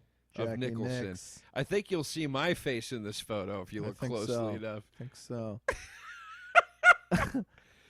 Stephen, yeah, he does have a lot of sex crimes that aren't piss involved. But they're also not like rape. They're just like No, it's strange. I things. jerked off on my cousin's car thing. He ran at his cousin with his dick out and jacked him on her car and this Yeah. kind of shit. Nuts. Now, what do you take of this closing shot where you see Nicholson in the? I love the photo? whole. I celebrate the entire film. I'm not saying I don't, Pat. I'm asking what you take of this shot where he's finally in this picture. Do you think that this hotel absorbs people and then makes them a part of their history? Do you think that a ghost from the past spoke to him? I'm asking your interpretation of it. Because he wasn't in the picture at the beginning, correct? Well, I would assume so. Yeah, I take it that the hotel just makes you a part of it. I guess All right. Yeah. That's folks, what I thought. we watched The Shining for you. That's the last time we'll be watching a movie of this length. That was insane. If you're still listening, thank you so much. You are a true fan of the show. This was. You can follow Joe DeRosa Comedy on Twitter. You can follow. That's my Twitter. That's not Pat's. Don't get confused. Mine is Joe DeRosa Comedy. Mine is the Patrick Walsh. Twitter, Vine, Instagram. Yes. And for those of you in San Diego, as they say it in the Anchorman films, I will be at the American Comedy Club the first weekend of February. I think it's the 4th and 5th. Right. for 4 shows. Come out. Come out to a show. Let's hang out. You can also hear me on Allie in Georgia, Allie Ward and Georgia Hardstark's podcast, which just came out. And you can also hear me twice on the Best of You Made It Weird Pete Holm podcast, telling 2 different stories. Oh, you're just all over everything these days, aren't And you? soon, my second appearance on Drunk History. Yeah, well. I also will be doing the Can I Kick It show with Al Jackson and Tone Bell, as we do, at the Riot LA Comedy Festival this Saturday, January 30th at 3 p.m. Special guest Moshe Kasher. So anyway, we'll see you soon, folks. You've been listening to We'll See You in Hell, a presentation of the Fangoria Podcast Network, produced by Thomas DeFeo and executive produced by Ken Hanley of Fangoria Entertainment. For press opportunities, advertising, inquiries, and information about We'll See You in Hell, contact Ken at Fangoria.com. Thank you. Thanks, folks.